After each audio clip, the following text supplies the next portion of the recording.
Hello, dreamers. Fairy Dreamland here, your guide to a wonderful and peaceful world. I know you are ready to let go and drift off into a peaceful, relaxing sleep with the help of this video. But before you do, don't forget to like and subscribe for more captivating stories that will take you to new realms. Oh, and I'd love to know, what time are you listening to this, and where are you from?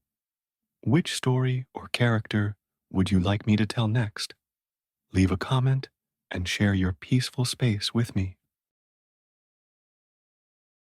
Story: Aschenputtel in a kingdom nestled between rolling hills and whispering forests, where the sun painted golden streaks across cobblestone paths and the wind carried the scent of wildflowers. There lived a girl named Ella. She was a child of light, with eyes that sparkled like the morning dew and a smile that could warm even the coldest winter day. Her home was a modest manor, its ivy-covered walls standing as a testament to years of love and care. Within those walls, Ella's world was small but perfect. Her father, a kind-hearted merchant with a voice like a lullaby, and her mother, a gentle woman whose laughter danced through the halls like music, were her sun and moon. Ella's days were filled with simple joys. She'd sit by her mother's side in the garden, learning the names of flowers, roses for love, daisies for hope, while her father returned from his travels with tales of distant lands and trinkets that gleamed in the firelight.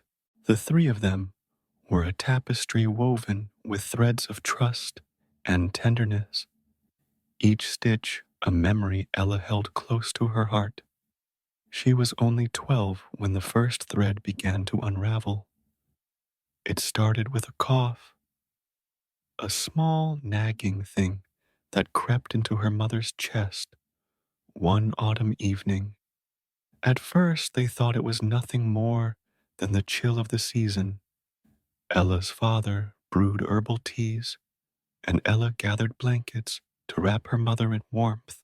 But the cough grew sharper, more insistent, until it stole the color from her mother's cheeks and the strength from her hands. The healers came, their faces grim, muttering words like fever and time. Ella didn't understand then, not fully. She clung to her mother's bedside, pressing her small hands against the frail ones that had once braided her hair, whispering promises that everything would be all right. But it wasn't.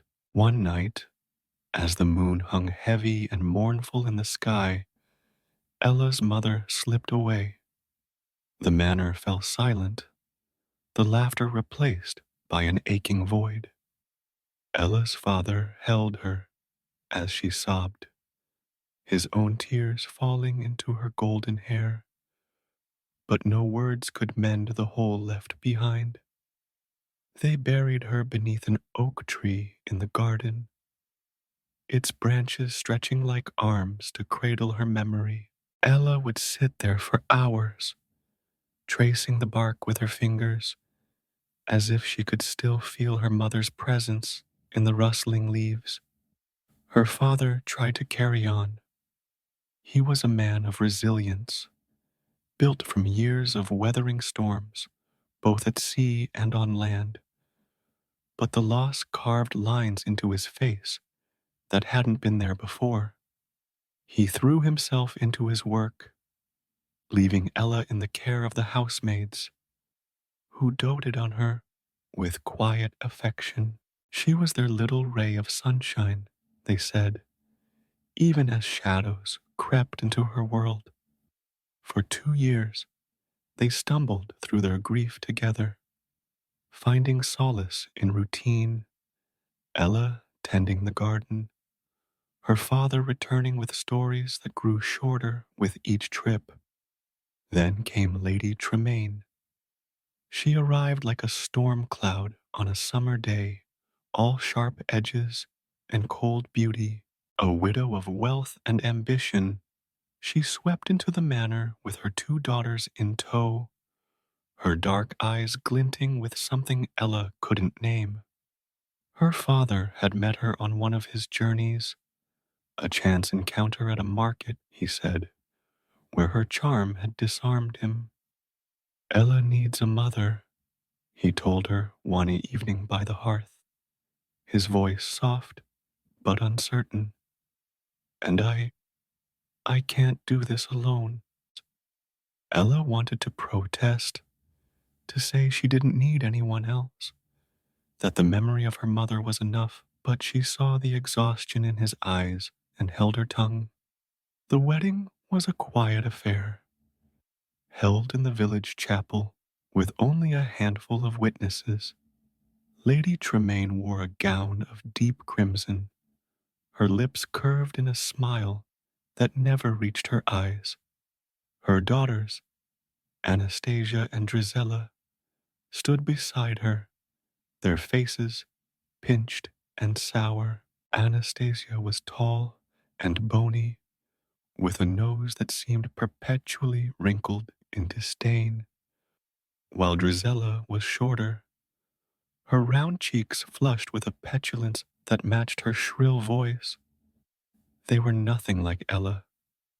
Where she was soft and warm, they were jagged and cold. From the moment they stepped into the manor, they looked at her as if she were an intruder in her own home.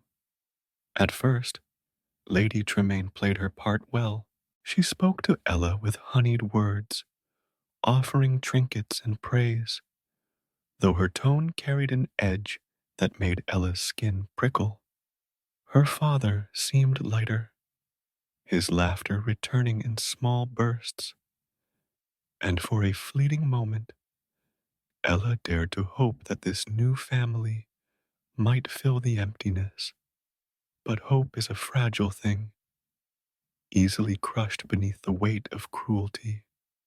The change came slowly, like frost creeping over a window pane.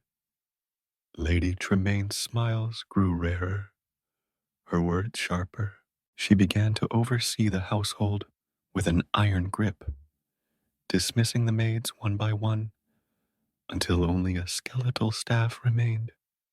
Anastasia and Drizella took to taunting Ella, snatching her books or spilling ink on her drawings, their giggles echoing through the halls. Ella's father, caught between his new wife and his daughter, seemed torn. He'd pull Ella aside, promising to speak to Lady Tremaine, but his resolve faltered under her icy gaze. Then came the day that shattered everything. It was a crisp spring morning when Ella's father announced he'd be leaving for a trading voyage, a long one to a port across the sea. He knelt before Ella, brushing a strand of hair from her face. "I'll be back before you know it," he said, his voice thick with emotion. "Take care of the garden for me, my little flower." She hugged him tightly, breathing in the familiar scent of leather and tobacco, and watched as his carriage disappeared down the winding road. Weeks turned to months, and the manor grew colder in his absence. Lady Tremaine's mask slipped entirely. She barked orders at Ella, treating her more like a servant than a stepdaughter. "You're too idle," she'd snap, thrusting a broom into Ella's hands. "Make yourself useful." Anastasia and Drizella joined in, their taunts growing bolder, calling her Dirty Ella or the gardener's brat. Ella bore it silently, retreating to the oak tree when the weight became too much, whispering to her mother's spirit for strength. The letter arrived on a rainy afternoon, its edges damp and smudged. Lady Tremaine summoned Ella to the parlor, her face unreadable as she held the parchment aloft. "Your father," she said, her voice flat, "is dead." The words hit Ella like a blow, stealing the air from her lungs. "A storm," the letter explained. "A ship lost to the waves. No survivors." Lady Tremaine watched her collapse to the floor, tears streaming down her face, and offered no comfort. "Dry your eyes," she said coldly. "There's work to be done." In the days that followed, Ella's world crumbled. Lady Tremaine seized control of the manor, claiming it as her own under the guise of protecting the family. She sold off her father's belongings, his books, his maps, the trinkets he'd brought Ella, until little remained of him but memories. Ella was stripped of her room, forced to sleep in a cramped attic with a straw mattress and a single cracked window. Her dresses were replaced with rags, her hands calloused from scrubbing floors and tending to her step family's every whim. The final indignity came one evening as Ella knelt by the hearth, sweeping ashes from the fire. Her golden hair was streaked with soot, her fingers black from the grime. Anastasia smirked, tossing a handful of cinders into the air. "Look at her," she sneered, "covered in ashes like a little cinder girl." Drizella cackled, clapping her hands. "Cinderella, that's what we'll call her." The name stuck, a cruel brand that followed her through the halls, a reminder of all she'd lost. And so Ella became Cinderella, a girl of light dimmed by shadow, trapped in a house that no longer felt like home. Her stepmother ruled with a tyrant's hand. Her stepsisters reveled in her misery, and the manor's walls closed in like a cage. Yet deep within her, beneath the ashes and the tears, a flicker of hope remained. She didn't know how or when, but she clung to the belief that her story wasn't over, that somewhere, beyond the darkness, a new chapter waited to be written. The seasons turned like pages in a book Ella could no longer read, each one heavier than the last. The manor, once a sanctuary of warmth and love, had become a prison of stone and spite. Lady Tremaine's reign was absolute, her voice a whip that cracked through the halls, driving Ella, now Cinderella, into a life of endless labor. The girl who had once danced through the garden with flowers in her hair was gone, replaced by a shadow in tattered rags, her hands roughened by brooms and buckets, her golden locks dulled by ash and neglect. Yet even in this bleakness, a spark of her old self endured, hidden beneath the weight of her step, family's cruelty. Days began before dawn, when the sky was still a bruise of purple and gray. Cinderella would rise from her straw mattress in the attic, the chill seeping through the cracked window to bite at her skin. She'd stumble down the creaking stairs, her breath visible in the dim light, to stoke the fire in the hearth. The embers were her first taskmasters, demanding care before the house awoke. Then came the water, hauling buckets from the well, her arms trembling as the icy liquid sloshed against her legs. She scrubbed floors until her knees ached, polished silver until her fingers cramped, and mended the lavish gowns of Anastasia and Drizella, who tossed them aside with careless disdain. Her stepmother was a specter of control, always watching, always judging. Lady Tremaine sat in the parlor like a queen on her throne, her crimson skirts fanned out, her dark eyes glinting with satisfaction as she issued commands. "The windows are smudged," she'd say, her voice sharp as a blade. "The rugs are filthy. Do it again." No matter how hard Cinderella worked, it was never enough. A single speck of dust, a faint streak on the glass, and Lady Tremaine would unleash a tirade that left Cinderella trembling, her head bowed in silence. Anastasia and Drizella were no less cruel, their malice a twisted game. They'd spill tea on the floor she'd just cleaned, giggling as she knelt to wipe it up.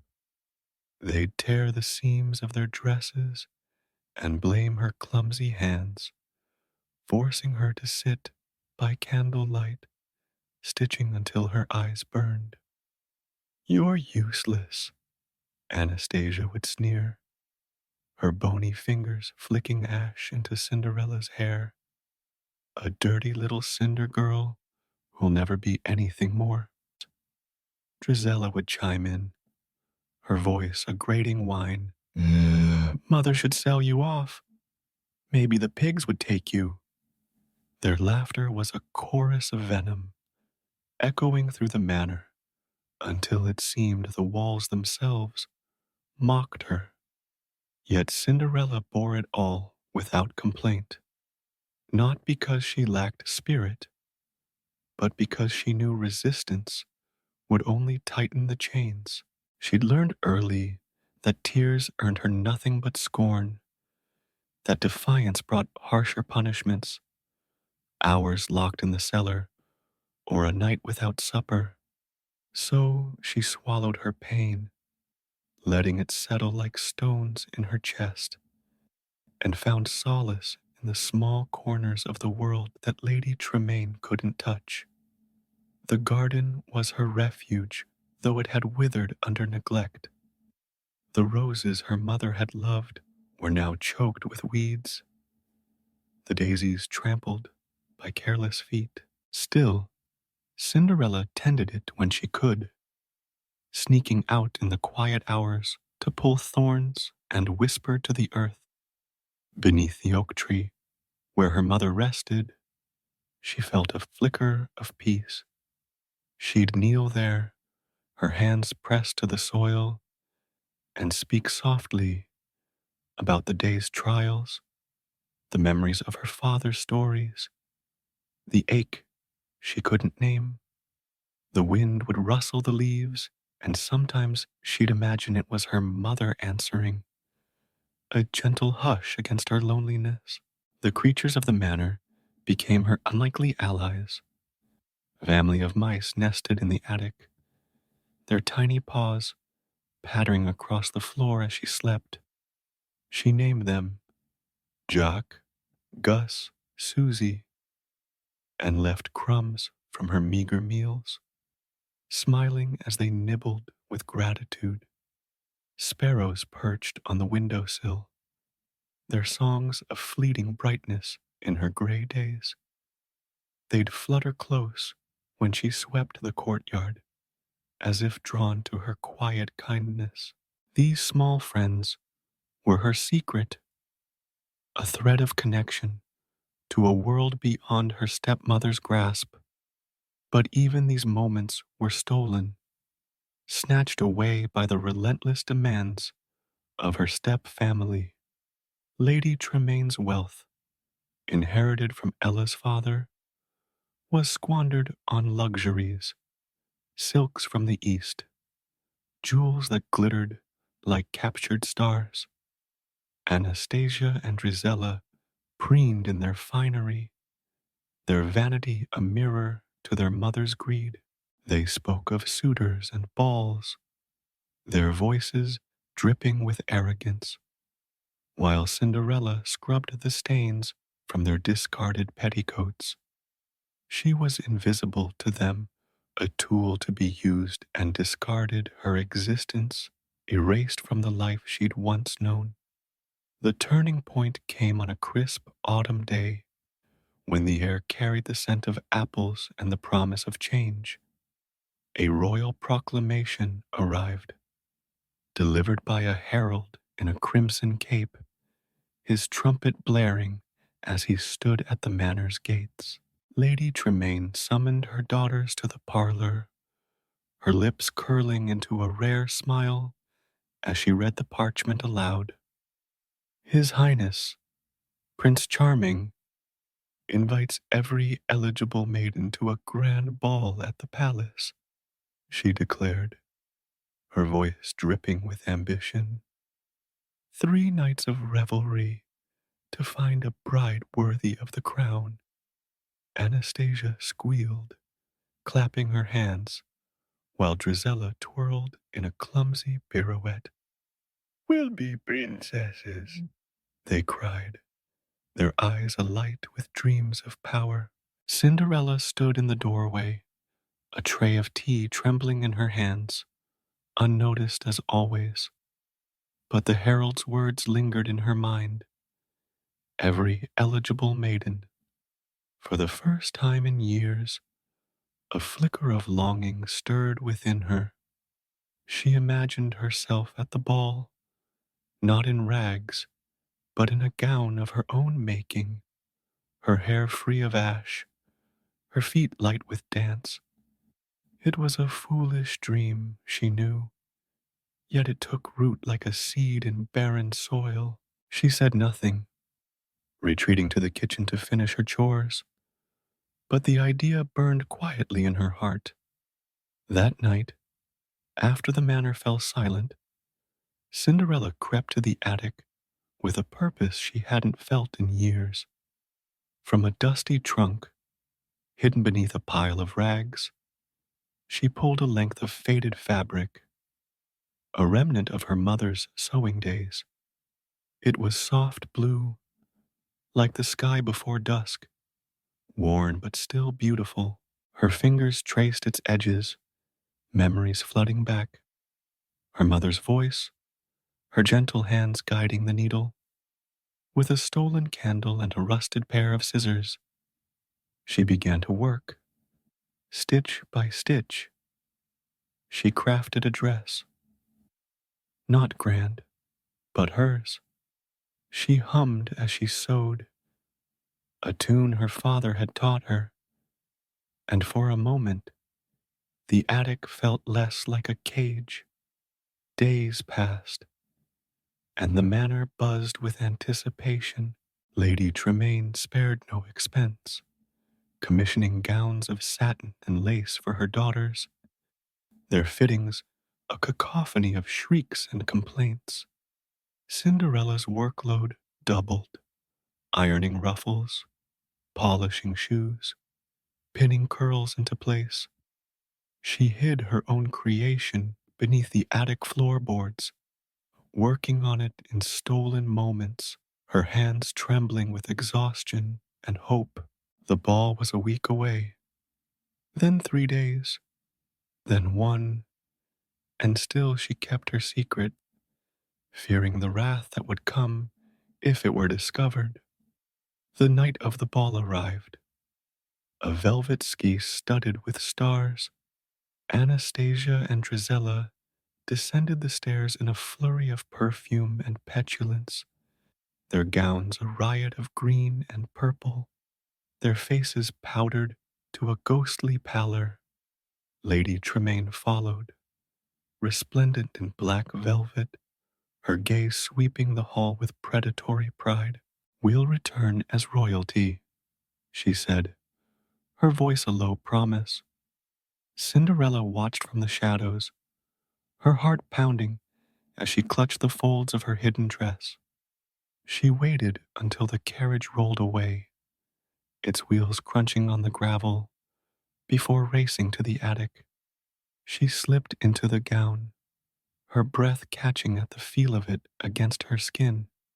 It was simple, sleeveless, with a modest neckline and a skirt that flared at her waist. But it was hers, a piece of the girl she'd been. She brushed her hair with her fingers, letting it fall in soft waves, and pinched her cheeks for color. For the first time in years, she looked in the cracked mirror and saw not a servant, but Ella. She descended the stairs, her steps tentative, imagining the ballroom, the music, the prince's smile. But fate, as it often does, had other plans. The door swung open, and there stood Anastasia and Drizella, their faces twisted with fury.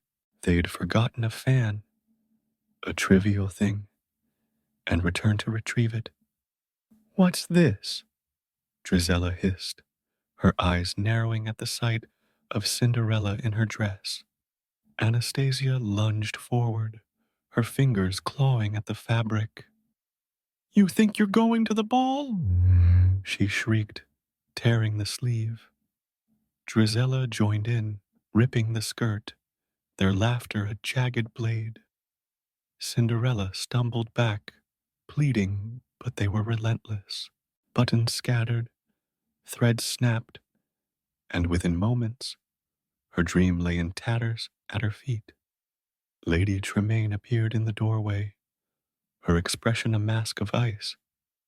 "Foolish girl," she said, her voice dripping with contempt. "You'll stay where you belong, among the ashes."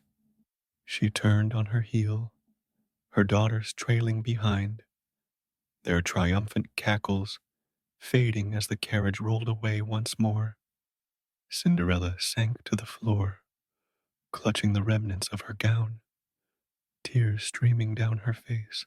The manor was silent again, the night stretching before her like an endless void. Yet even in that darkness, a whisper of hope remained. She crawled to the hearth, curling among the cinders, and closed her eyes. The ball was lost, her dream shattered, but something deep within her refused to break. Tomorrow, she thought, as sleep claimed her, tomorrow would be different. The night pressed against the manor like a heavy shroud, its silence broken only by the distant hum of crickets and the faint crackle of embers in the hearth. Cinderella lay curled among the ashes, the remnants of her ruined dress clutched in her hands, her tears long since dried into streaks of salt and soot. The echoes of her stepsister's laughter lingered in her mind, sharp as thorns, while the image of Lady Tremaine's cold triumph burned behind her closed eyes. The ball, the music, the lights, the fleeting chance to be more than a shadow was slipping away with every tick of the unseen clock. She was alone, utterly and achingly alone, the weight of her despair pinning her to the cold stone floor. But the night was not yet done with her. A breeze stirred through the room, unexpected and warm, carrying the scent of honeysuckle and something older, something wild. It brushed against her cheek, soft as a mother's touch, and she opened her eyes. The embers flared briefly, casting a glow across the hearth, but it wasn't the fire that drew her gaze. Outside, beyond the cracked window, the oak tree in the garden shimmered. A faint light pulsed at its roots, faint at first, then growing, spilling golden tendrils across the grass like liquid starlight. Cinderella sat up, her breath catching, her heart thudding against her ribs. She didn't know what it was. Hope, fear, or some instinct deeper than both. But it pulled her to her feet.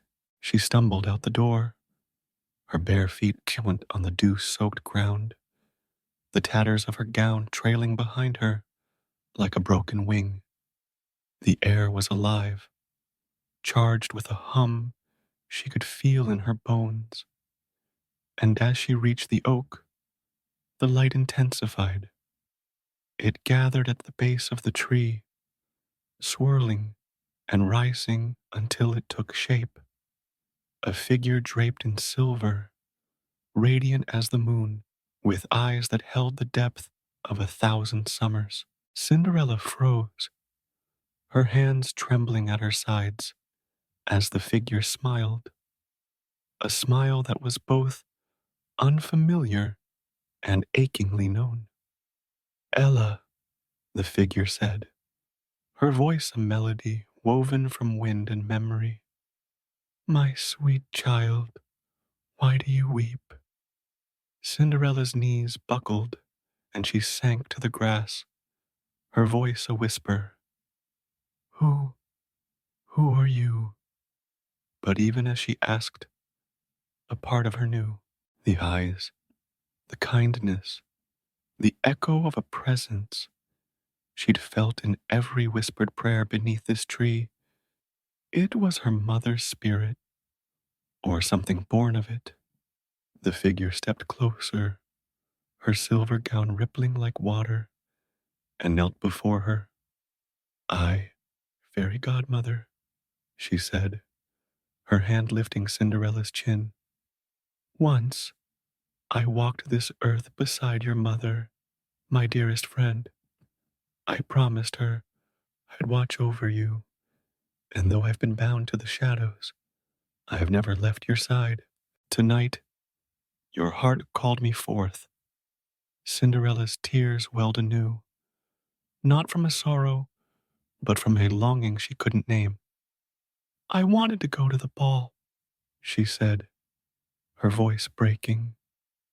I made a dress. I tried so hard, but they destroyed it. They destroy everything. She held out the shredded fabric, a pitiful offering, and the fairy godmother took it gently, her fingers tracing the torn seams with a tenderness that made Cinderella ache. They cannot destroy you, the fairy godmother said, her tone firm yet soft.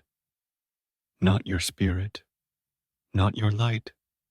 You've endured, Ella, and that strength is your magic. Now, let me give you mine. She rose, her silver form glowing brighter, and extended a slender wand that sparkled like frost in sunlight. Stand, my dear. The night is young, and the ball awaits. Cinderella obeyed, her legs unsteady, but her eyes wide with wonder. The fairy godmother waved her wand, and the air shimmered. We'll need a carriage, she mused, her gaze falling on a plump pumpkin nestled among the garden weeds. With a flick of her wrist, the pumpkin trembled, then swelled, its orange rind smoothing into polished gold. Vines twisted and curled, forming wheels and a frame, until a magnificent coach stood before them, its surface gleaming under the stars. Cinderella gasped, her hands flying to her mouth as the fairy godmother turned to the mice scurrying at her feet. Jack, Gus, Susie, she called, naming them as if she'd known them all along. The wand flashed, and the mice stretched and shifted, their tiny forms growing into sleek white horses with manes like spun silk. They nickered softly, pawing the ground, harnessed to the coach by reins of light. A lizard basking on a stone became a coachman, his scales replaced by a velvet uniform, and 2 sparrows fluttered down, transforming into footmen in crisp livery. Cinderella stared, her world tilting with the impossible beauty of it all. Now for you, the fairy godmother said, her eyes twinkling. She took the remnants of Cinderella's dress, holding them aloft, and with a sweep of her wand, the fabric dissolved into a cascade of silver dust. It swirled around Cinderella, cool and tingling against her skin, weaving itself into a gown of breathtaking splendor. The bodice hugged her frame, shimmering with threads of starlight, while the skirt flowed like a river of moonlight, delicate and ethereal. Her ragged shoes vanished, replaced by slippers of pure glass, their surfaces catching the glow of the night and refracting it into 1,000 tiny rainbows. Cinderella touched the gown, her fingers trembling, then looked into the fairy godmother's eyes. "It's beautiful," she whispered, her voice thick with awe. "But why? Why me?" "Because you deserve it," the fairy godmother replied simply. "Because your heart has not faltered, even in the darkest hours. This night is yours, Ella, to claim the joy they've stolen from you." She stepped back, her form beginning to fade at the edges, but her voice grew stern. "One warning, the magic lasts only until midnight. When the clock strikes 12, all will return as it was. The coach to a pumpkin, the horses to mice, and your gown to rags. Go swiftly and return before the final chime." Cinderella nodded, her pulse racing with a mix of fear and exhilaration. "Thank you," she said, the words spilling out like a prayer. The fairy godmother smiled one last time, then dissolved into a shimmer of light, sinking back into the oak's roots. The garden fell silent, save for the soft snorts of the horses and the creak of the coach. Cinderella took a deep breath, her hands smoothing the gown, and stepped toward the carriage. The coachman bowed, opening the door, and she climbed inside, the cushions soft beneath her. The journey to the palace was a blur of shadow and starlight. The horses galloped through the winding roads, the coach swaying gently, and Cinderella peered through the window, her heart pounding as the palace came into view. It loomed atop a hill, its spires piercing the sky, its windows ablaze with golden light. Music drifted on the wind, violins and flutes, a melody that called to her soul. The gates opened, and the coach rolled into the courtyard, where lords and ladies milled in their finery, their voices a hum of excitement. Cinderella stepped out, her glass slippers clicking against the stone, and for a moment she faltered. The grandeur overwhelmed her, the chandeliers glittering like constellations, the marble stairs sweeping upward, the sea of faces turning to stare. She was no one, a cinder girl in a borrowed dream, and yet the gown cloaked her in courage. She lifted her chin, her step steadying, and ascended the stairs into the ballroom. The room was a vision of splendor, walls draped in silk, floors polished to a mirror's sheen, and a ceiling painted with scenes of gods and stars. The crowd parted as she entered, whispers rippling through the air. "Who is she?" they murmured, their eyes tracing her gown, her grace, the mystery she carried like a crown. Cinderella felt their gazes, but she didn't shrink.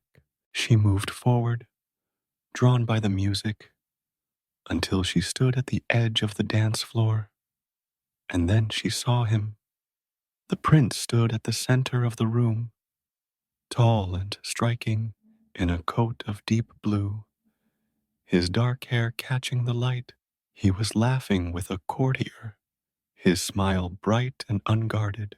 But as his eyes met hers, the laughter faded. He stilled, his gaze locking with hers across the sea of dancers, and the world seemed to narrow to that single point. Cinderella's breath caught, her heart a wild thing in her chest, as he stepped toward her, the crowd melting away. "May I have this dance?" he asked, his voice warm and steady, his hand extended. She hesitated, the weight of her reality pressing against this fragile dream. But the fairy godmother's words echoed in her mind. "This night is yours." She placed her hand in his, her glass slippers glinting as he led her to the floor. The music swelled, and they moved together, her steps uncertain at first, but guided by his gentle strength. He twirled her, the gown flaring like a comet's tail, and she laughed, a sound she hadn't heard from herself in years. "You're a mystery," he said, his eyes searching hers. "Where have you been hiding?" "Somewhere far away," she replied, her voice soft but steady. She couldn't tell him the truth, not yet, but in his smile, she saw something she'd forgotten: kindness. They danced through song after song, the hours slipping by unnoticed, and for the first time since her world had shattered, Cinderella felt alive. But the clock was ticking, its hands creeping toward midnight, and the magic that had carried her here would not wait. The ballroom spun around Cinderella like a dream caught in motion, a kaleidoscope of light and sound that swallowed her whole. The prince's hand rested warm against hers, his grip firm yet gentle as he guided her through the waltz. The music soared, violins weeping, flutes trilling, filling the air with a sweetness that matched the flutter in her chest. Her glass slippers glided across the marble floor, their delicate chime lost beneath the swell of the orchestra, and her gown shimmered with every turn, a cascade of starlight that drew gasps from the onlookers. For the first time in years, she wasn't a shadow, a servant, a cinder girl. She was someone seen and alive in the prince's steady gaze. He was unlike anyone she'd imagined. Prince Charming, they called him, a name whispered with awe across the kingdom. But to her, he was simply him, his dark eyes bright with curiosity, his smile a quiet promise of something she couldn't yet name. "You dance as if you've done this 1,000 times," he said, his voice low and teasing, as he spun her beneath a chandelier's golden glow. "And yet, I've never seen you before tonight." Cinderella's lips curved, a shy smile breaking through her nerves. "Perhaps I have been waiting for the right moment," she replied, her words a careful dance of their own. She couldn't tell him the truth. Not of the ashes, the attic, the cruelty that had shaped her days.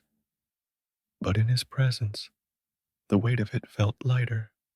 He laughed, a sound that warmed her like sunlight and pulled her closer, their steps falling into a rhythm that felt as natural as breathing. The hours melted away, each dance a thread weaving them together. They spoke between songs, stealing moments by the banquet tables or beneath the arched windows where moonlight spilled across the floor. He asked her questions: where she came from, what she loved, and she answered in half-truths, her voice soft but steady. "I love the garden," she said tense, her fingers brushing the edge of a goblet. "The way flowers bloom even after the harshest winters."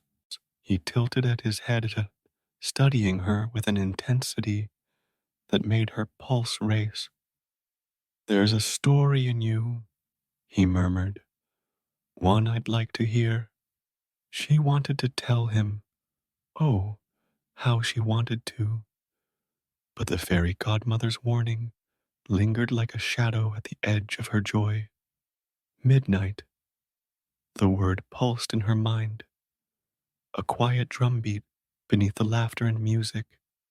She glanced at the grand clock above the dais, its hands creeping closer to 12, and a shiver ran through her. She couldn't lose this.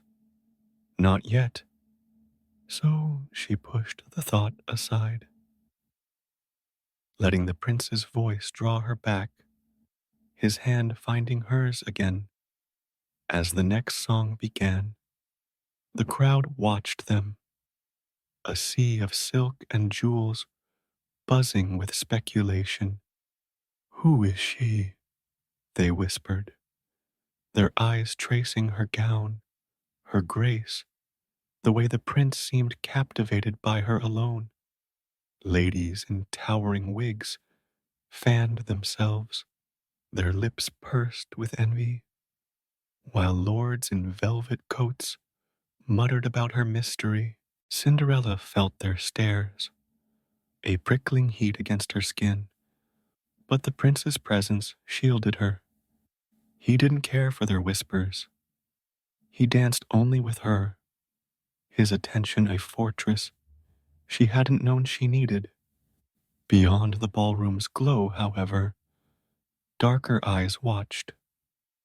Lady Tremaine stood at the edge of the crowd, her black velvet gown blending into the shadows, her daughters flanking her like vultures.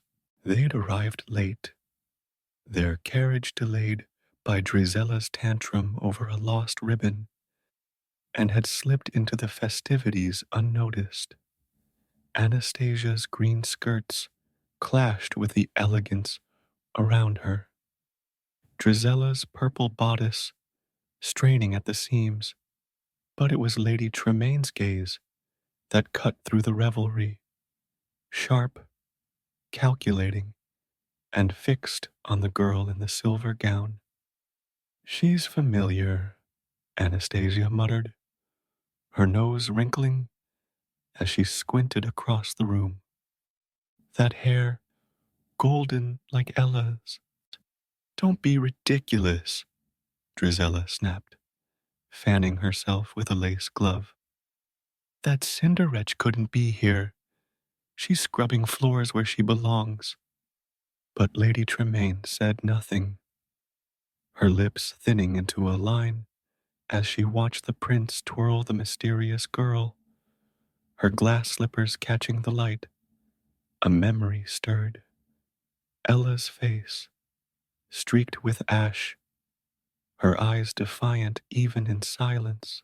The gown was different, the poise unrecognizable, but something in the way she moved, the tilt of her head, gnawed at Lady Tremaine's certainty. "Mother?" Anastasia ventured, her voice hesitant. Lady Tremaine raised a hand, silencing her, her mind racing. It couldn't be. Ella had no means, no magic to transform her rags into this splendor. Yet doubt coiled in her chest, cold and insistent. She needed to be sure. With a subtle nod to a nearby servant, she murmured instructions, her voice a hiss of command. The servant slipped away, and Lady Tremaine turned back to the dance floor, her fingers tightening around her fan. Cinderella felt none of this, lost in the prince's world. He led her to a balcony overlooking the palace gardens, the night air cool against her flushed cheeks. The music faded behind them, replaced by the rustle of leaves and the distant call of an owl. "Tell me something true," he said, leaning against the stone railing, his eyes searching hers. "Something no one else knows." She hesitated, her breath catching. The truth pressed against her lips. "I'm a servant, a prisoner in my own home," but she couldn't risk it. Instead, she smiled, soft and wistful. "I talk to the birds," she said. "They listen when no one else does." It was a fragment of her reality, small enough to share, and his laughter was a reward she hadn't expected. "Then I'll have to compete with them," he teased, stepping closer. His hand brushed hers, a tentative touch that sent a jolt through her, and for a moment she forgot the clock, the magic, the fragility of this night.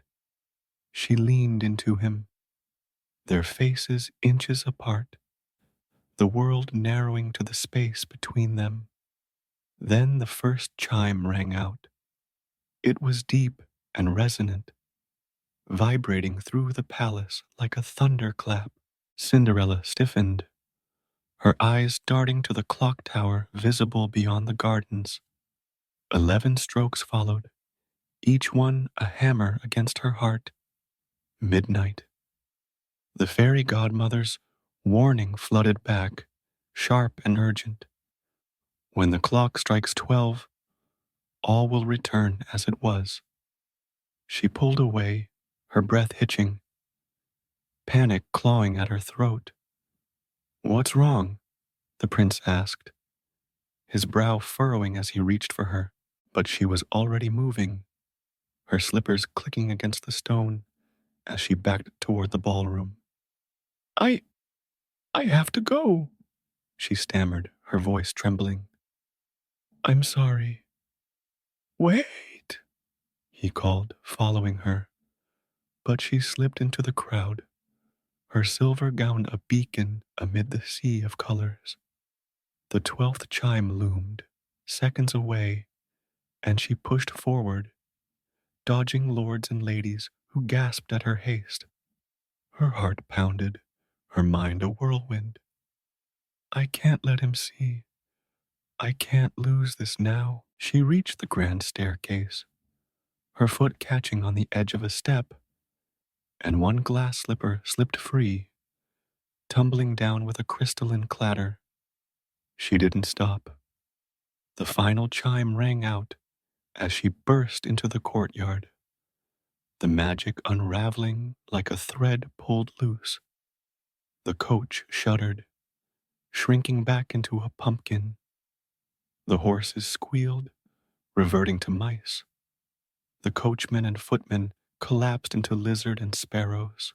Her gown dissolved into rags, the silver dust scattering on the wind, and she ran barefoot, her remaining slipper clutched to her chest, until the palace lights faded behind her. The prince reached the staircase moments too late. He knelt, lifting the glass slipper, its delicate form cool against his palm. "Find her," he said to the guards rushing to his side, his voice firm with resolve. "Whoever she is, I'll find her." Back at the manor, Cinderella slipped through the garden gate, her breath ragged, her body trembling with exhaustion and fear. She sank beneath the oak tree, the night swallowing her once more, and pressed the lone slipper to her cheek. It was all she had left of the dream, a fragile, shimmering proof that it had been real. But the night held one final twist. Lady Tremain's carriage rolled into the courtyard, her daughter's chatter cutting through the silence. She'd left the ball early, her suspicions gnawing too fiercely to ignore. As she stepped into the manor, her eyes fell on the hearth, empty, the ashes undisturbed. Ella wasn't there. Her lips curled into a thin, dangerous smile. She climbed the stairs to the attic, her steps deliberate, and found it empty too. The floorboards creaked beneath her, and her gaze narrowed. Something was amiss, something she wouldn't let slip through her grasp.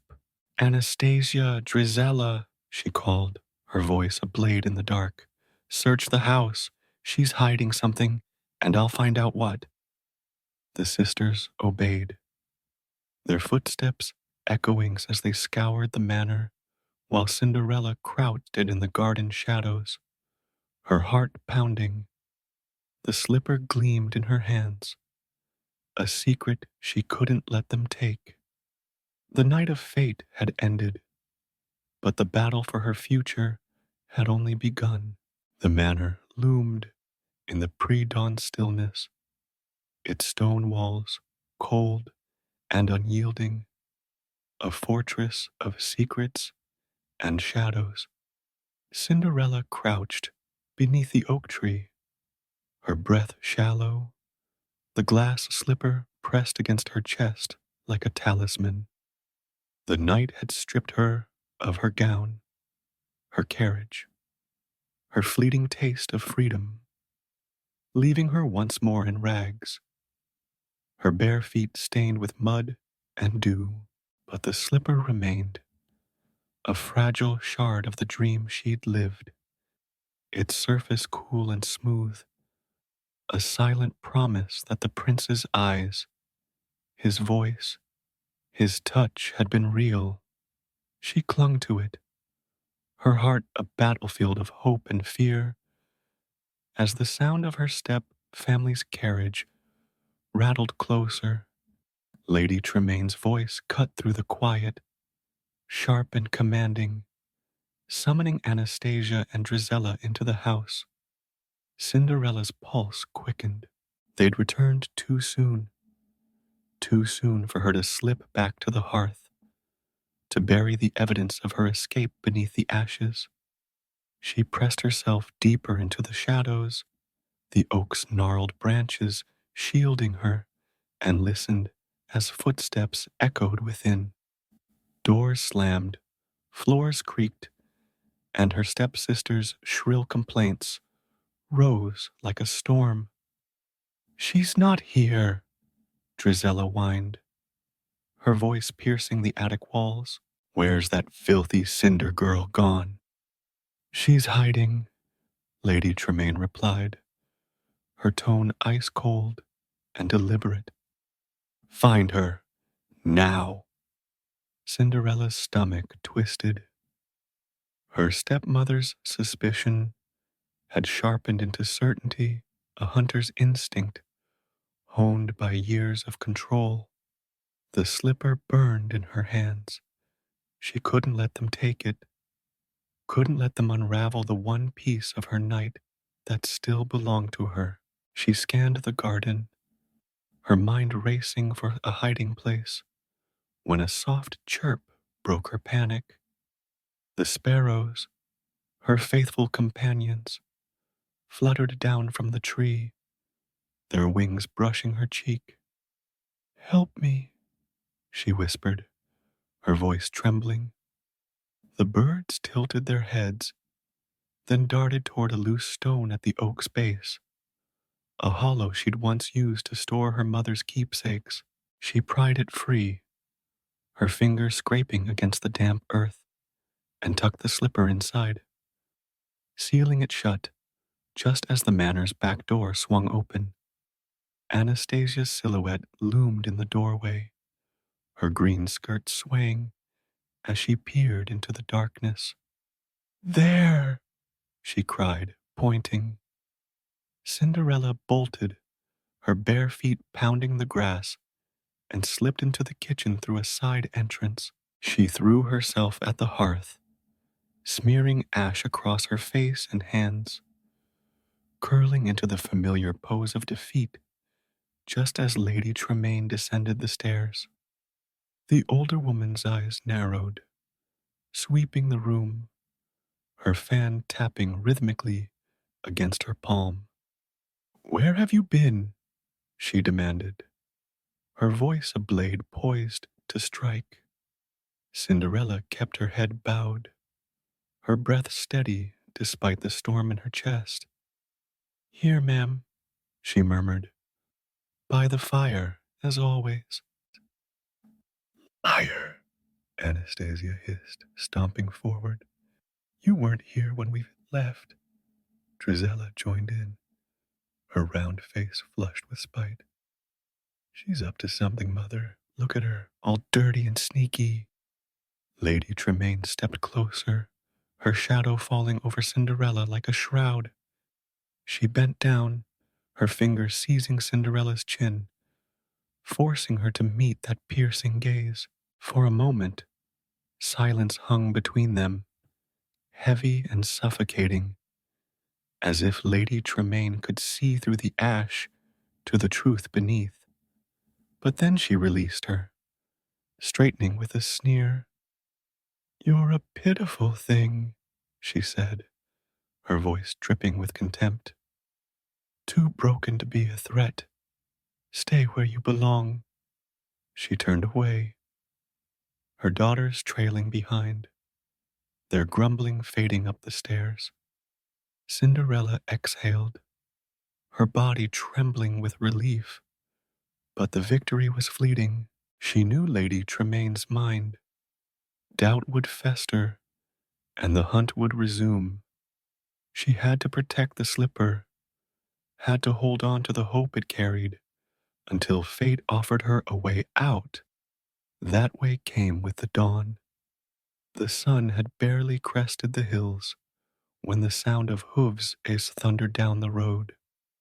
A royal procession rolled into the village, banners fluttering in the breeze, trumpets blaring a proclamation that drew every soul to their windows.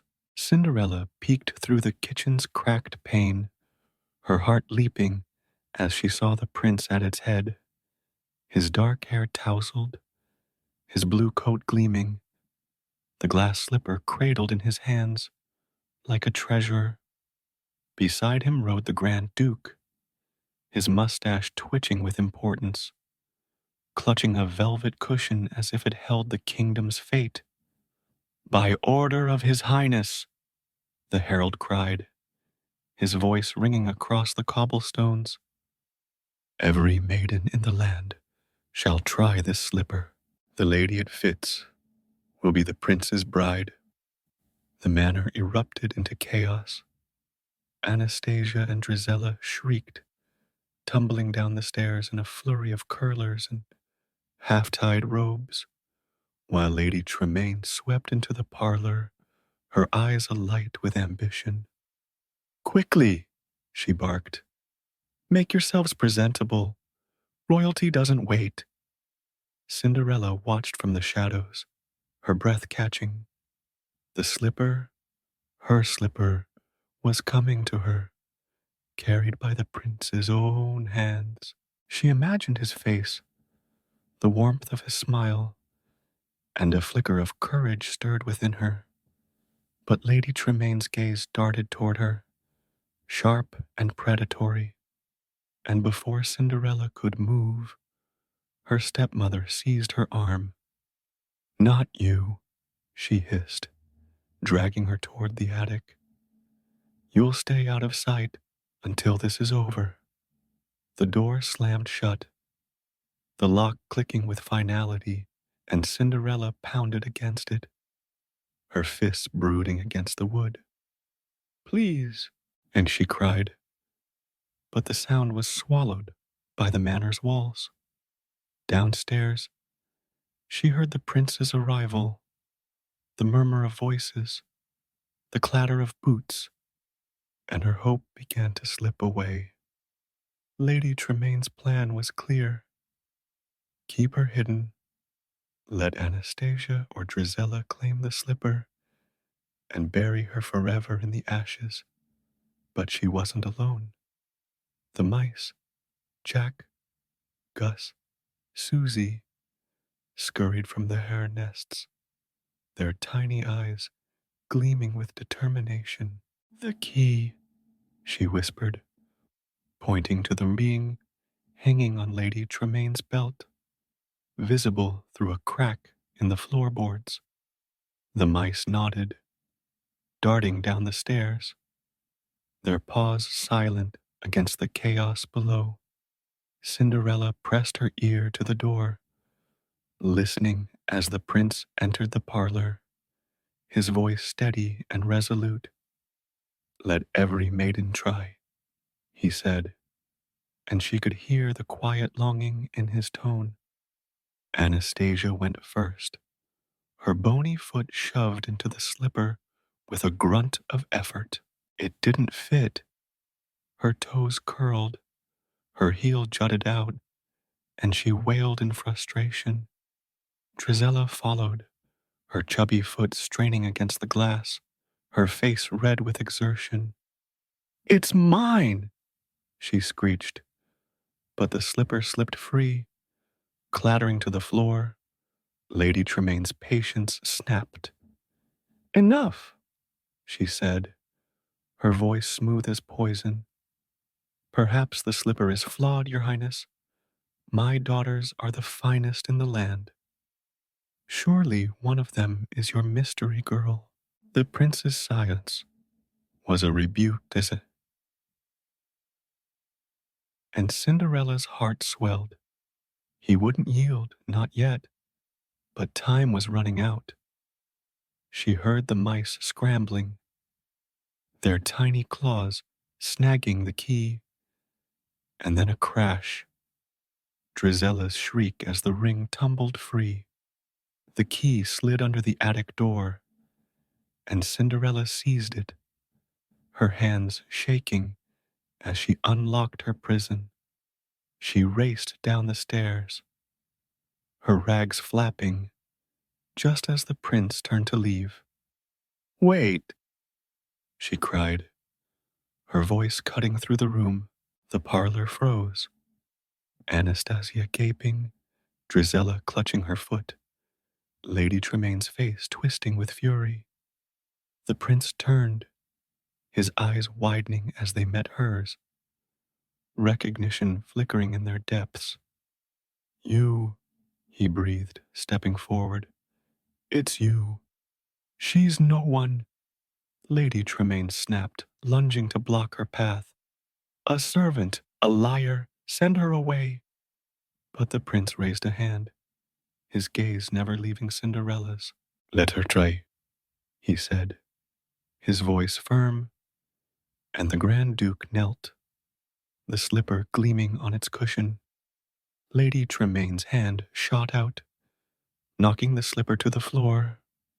It shattered, glass scattering like tears, and a gasp rose from the room.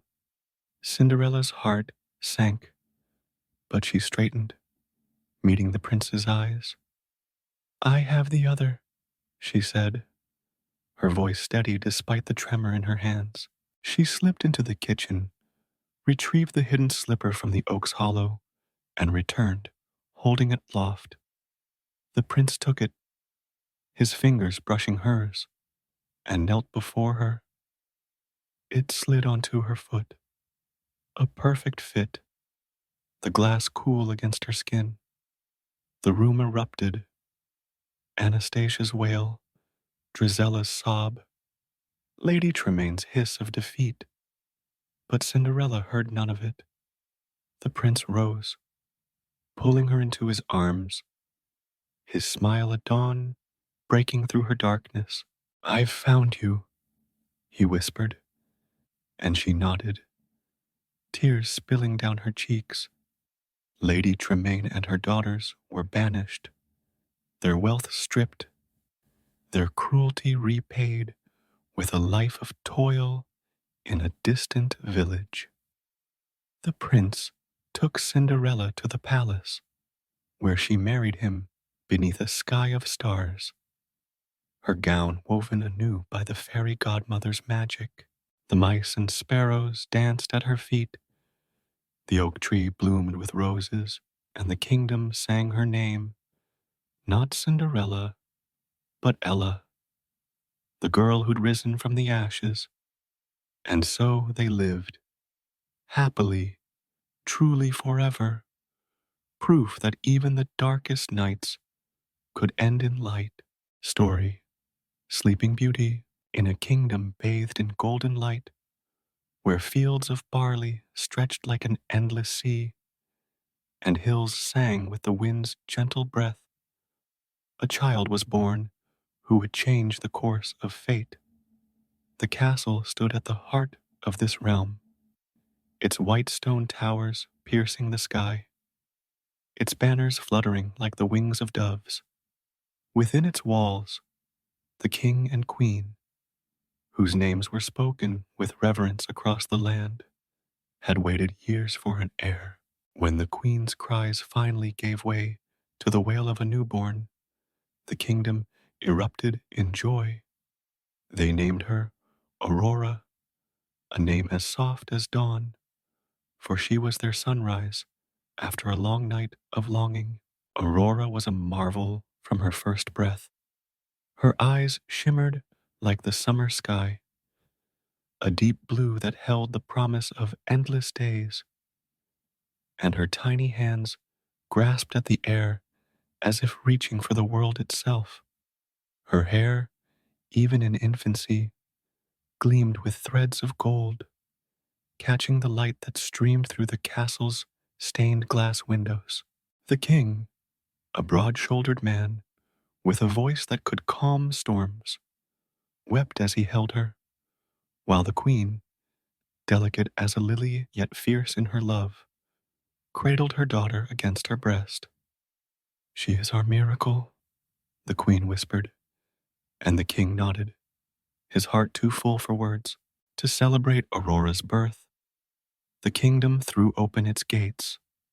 A grand feast was declared, the likes of which had not been seen in a generation. The great hall of the castle was transformed. Long tables groaned under the weight of roasted pheasant, honeyed fruits, and loaves of bread still warm from the ovens. Chandeliers blazed with 100 candles, their flames dancing in the polished silver mirrors that lined the walls. Minstrels strummed lutes and pipes, their melodies weaving through the laughter of lords and ladies who had traveled from far corners of the realm. The air was thick with the scent of lavender and wine, a heady mix that spoke of abundance and hope. But the true honor of the night was reserved for the fairies, 7 ethereal beings who dwelled in the hidden glades of the kingdom's forests. They were ancient, their power woven into the roots of the earth, and their presence was a blessing few dared to seek. The king and queen had sent golden invitations, carried by swift doves, pleading for their attendance. One by one, they arrived, their forms shimmering with light as they stepped into the hall. Their gowns flowed like rivers, emerald, sapphire, amethyst, and their voices carried the music of streams and stars. The crowd parted, awestruck, as they approached the cradle where Aurora lay, swaddled in the silk embroidered with the royal crest. The first fairy, her hair a cascade of silver, leaned over the child and smiled. "I give you beauty," she said, her wand tracing an arc of light above Aurora's brow. "A beauty that will rival the dawn." The second, with eyes like polished jade, stepped forward. "I give you wisdom," she murmured, her voice a soothing balm, "to guide your heart through shadow and light." The third, her wings faintly glowing, offered kindness, "a heart that will mend what is broken." The fourth bestowed a voice, to sing truths that move the soul.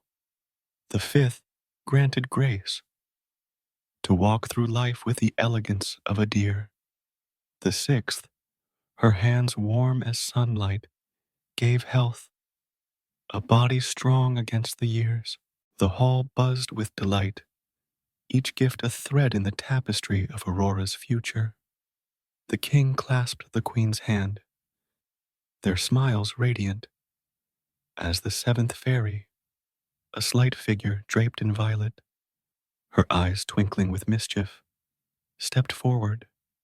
She raised her wand, her lips parting to speak, when the air shifted. A cold wind snaked through the hall, sharp and sudden, snuffing out the candles in a single breath. The chandeliers flickered, then died, plunging the room into a twilight pierced only by the gasps of the crowd. The minstrel's strings fell silent, and a chill settled over the feast, like frost on a summer bloom. From the darkness came a sound, a low, guttural laugh that slithered up the walls and coiled around the rafters. The doors at the far end of the hall burst open, and there she stood, Maleficent, the dark sorceress of legend, her presence a stain against the light. Her cloak was black as a moonless night, its edges frayed and shifting like smoke, and her staff, a twisted spire of obsidian, crackled with green flame. Her skin was pale, almost translucent, her lips a slash of crimson, and her eyes burned with a fury that could topple mountains. On her shoulder perched a raven, its feathers gleaming like oil, its beak snapping at the air. The king rose, his hand on his sword, but Maleficent's laughter stopped him cold. "You dare celebrate without me?" she hissed, her voice a venomous thread that wove through the silence. "You invite these simpering fairies, these peddlers of trifles, and forget the one who holds true power."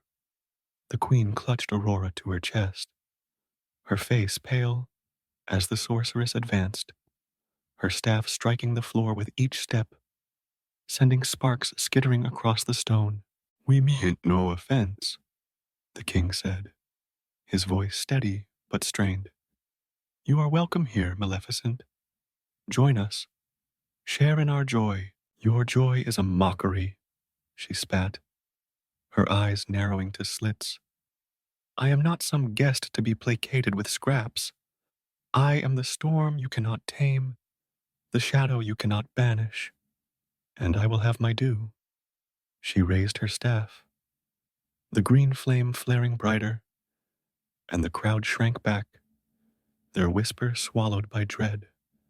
The fairies stood firm, their wands glowing faintly, but Maleficent's power dwarfed theirs, a tide against their gentle streams. "This child," she declared, pointing at Aurora, "your precious dawn, will know my wrath.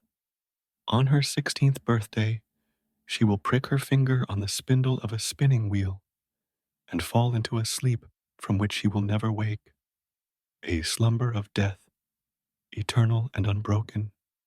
The flame atop her staff surged, casting her face in a ghastly glow, and with a final, piercing cackle, she vanished.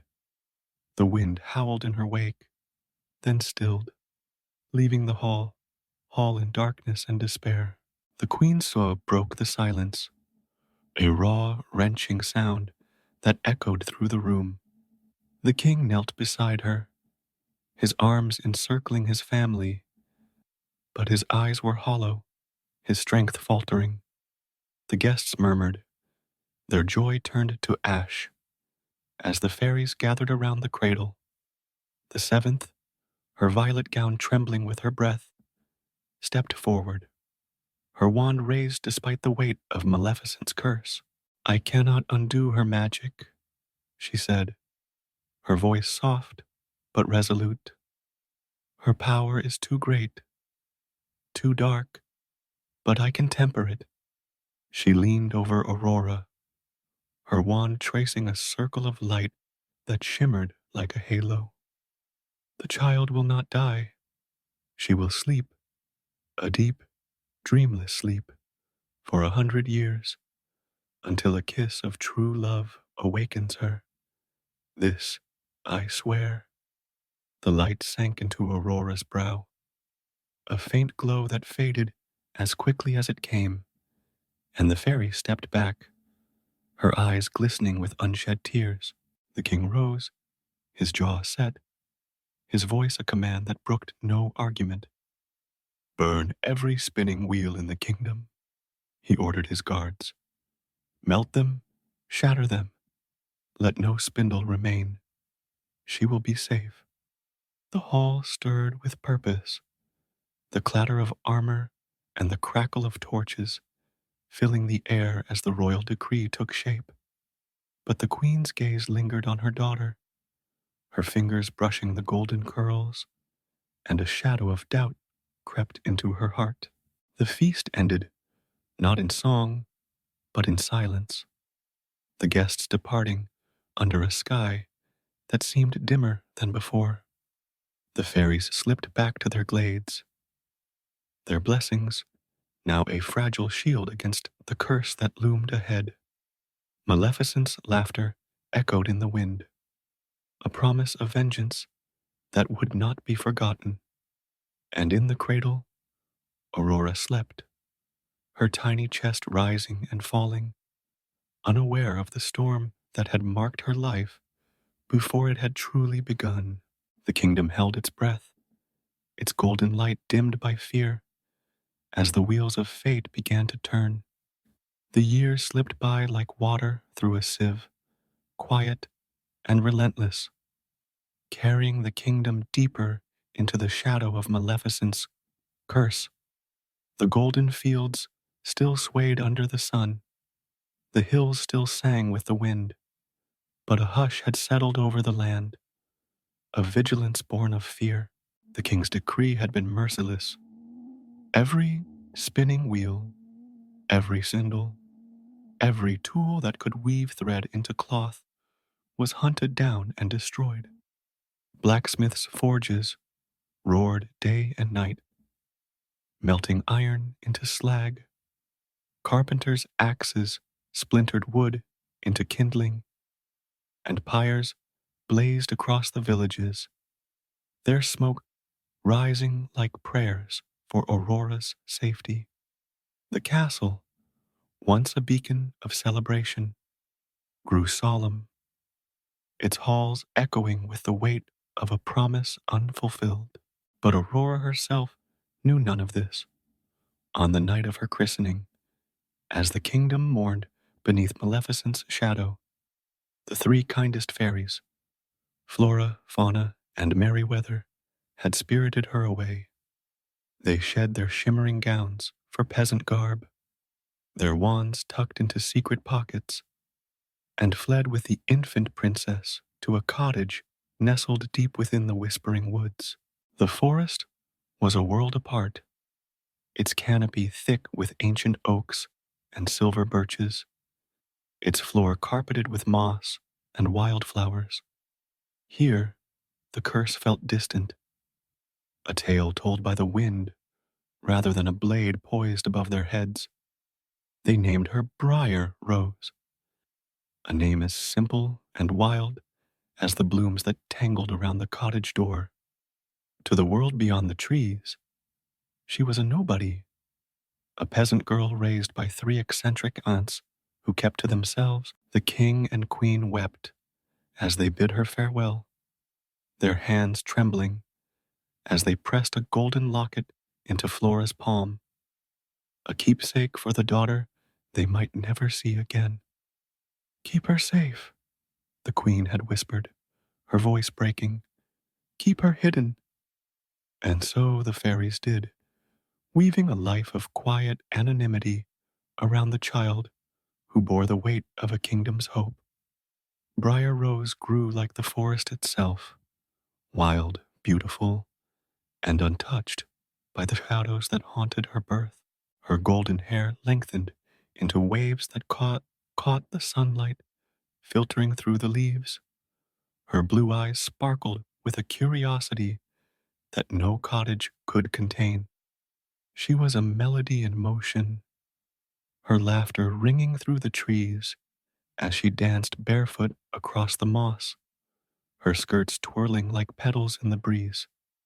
The fairies raised her with love, teaching her to knead bread, to mend torn hems, to coax herbs from the garden's stubborn soil. They told her stories of brave knights, clever foxes, and stars that whispered secrets, but never of princesses, never of curses, never of the castle that waited beyond the woods. She was their joy, their light, and they guarded her fiercely. Flora, with her stern kindness, kept the cottage orderly, her hands deft with a broom or a ladle. Fauna, soft-spoken and gentle, taught Briar Rose the names of every bird and flower, her eyes crinkling with pride at the girl's quick mind. Merryweather, the smallest and fieriest, filled their days with mischief, sneaking extra honey into the porridge or chasing squirrels from the pantry. Together they built a world where the curse was a distant echo, drowned out by the chatter of sparrows and the hum of bees. Briar Rose thrived in this simplicity. She sang as she worked, her voice a thread of silver that wove through the forest, drawing creatures to her side. Squirrels perched on her shoulders, rabbits nibbled at her feet, and bluebirds fluttered around her head, their wings brushing her cheeks. She'd sit by the stream that ran past the cottage, her toes dipping into the cool water, and talk to them, nonsense tales of cloud castles and dancing winds. "You're my friends," she'd say, her smile bright as the sun dappling the leaves. "You never leave me." And they didn't, their loyalty a quiet magic that mirrored her own. But beyond the woods, the shadow grew. Maleficent had not forgotten her vow. From her lair, a jagged cavern carved into a mountain of black stone, she watched the years pass. Her raven Diablo perched on her throne, his eyes glinting with malice. She sent him forth, his wings slicing through the sky, searching for the child she'd cursed. The fairy's magic cloaked Briar Rose in obscurity, but Maleficent was patient, her wrath a slow-burning ember that needed only a spark to blaze. She whispered to the shadows, her voice a hiss of venom.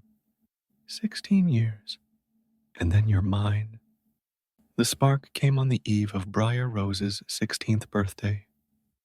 The forest was alive with the scents of late spring, lilac and damp earth, and the fairies bustled with nervous excitement. They'd planned a surprise, a cake with 16 candles, a new dress stitched from scraps of green cloth, a day of celebration to mark the girl they'd raised. "She'll love it," Fauna said, her hands trembling as she stirred the batter. "It's her last day with us. Tomorrow she returns to the castle." Flora nodded, her lips tight. "The curse ends at midnight. We've kept her safe this long." Merryweather huffed, her cheeks flushed. "Safe from spindles, maybe, but not from us burning this cake." Briar Rose, oblivious to their plans, wandered into the woods. She wore a simple dress, its hem frayed from the years of play, and carried a basket for berries. The forest felt different that day, brighter, sharper, as if it held its breath. She hummed a tune, her voice weaving through the trees, when a flicker of light caught her eye. It danced ahead, a green orb that pulsed like a heartbeat, beckoning her deeper into the woods. She hesitated, glancing back at the cottage, but curiosity tugged at her, a pull she couldn't resist. "Just a little farther," she murmured, following the light as it darted between the trunks. The path led her to a clearing she'd never seen, a circle of stones, overgrown with ivy. At its center, a crumbling cottage that seemed older than the forest itself. The green light hovered above the door, then vanished as she stepped inside. The air was thick with dust and silence, the shadows long and deep. In the corner stood a spinning wheel, its wood warped by time, its spindle glinting like a needle of silver. Briar Rose tilted her head, her fingers brushing the air as she approached. She'd never seen such a thing. Its strangeness drew her, a whisper in her mind, urging her closer. Outside, Diablo perched on a branch, his black eyes fixed on the scene.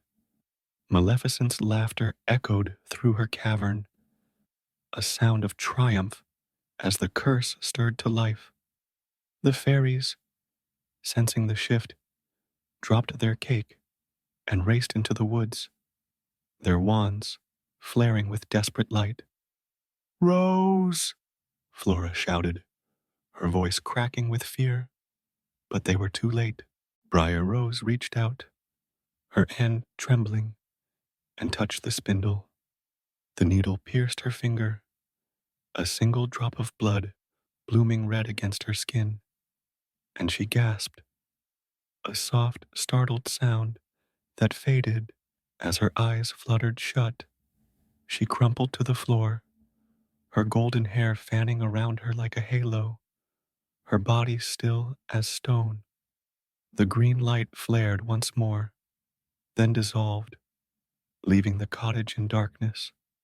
The fairies burst through the door, their cries echoing in the empty space. No! Fauna sobbed, falling to her knees beside the girl. Merryweather pounded her fists against the spinning wheel, her magic sparking uselessly, while Flora stood frozen, her face pale with guilt.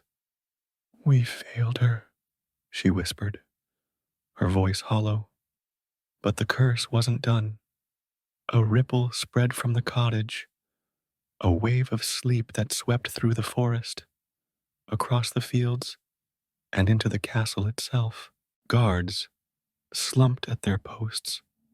Maids dropped their brooms, and the king and queen fell into slumber on their thrones, their hands still clasped. Maleficent's power sealed the kingdom, a shroud of silence that stretched beyond the horizon. The fairies gathered Briar Rose in their arms, their tears falling onto her still face, and carried her back to the castle. They climbed the highest tower, its spiral stairs endless in their grief, and laid her on a bed draped in velvet and gold. Sleep, sweet child, Flora said, brushing a curl from her brow, until love finds you. They wove a spell of preservation around her, a faint shimmer that kept time at bay, and retreated to the woods, their hope a fragile ember in the gathering dark. The forest grew wild, its edges creeping inward, and thorns sprouted around the castle, sharp, twisted vines that rose like a wall, guarding the sleeping princess within. Maleficent watched from her lair, her laughter a blade against the silence as the kingdom faded into legend. Briar Rose, now Aurora, though she didn't know it, lay in her tower, her breath soft and steady, a beauty trapped in a dreamless void. The day of destiny had come and gone, and with it, the world she'd known slipped away, waiting for a savior yet to be born. The moment Aurora's eyes closed, the world she'd known began to unravel. A hush fell over the kingdom, as if the earth itself mourned the loss of its princess. The castle, once a beacon of light and life, stood frozen in the grip of Maleficent's curse, a monument to a day that had ended too soon. The fairies, Flora, Fauna, and Merryweather, carried her sleeping form to the highest tower, their steps heavy with sorrow, and laid her upon a bed of crimson velvet.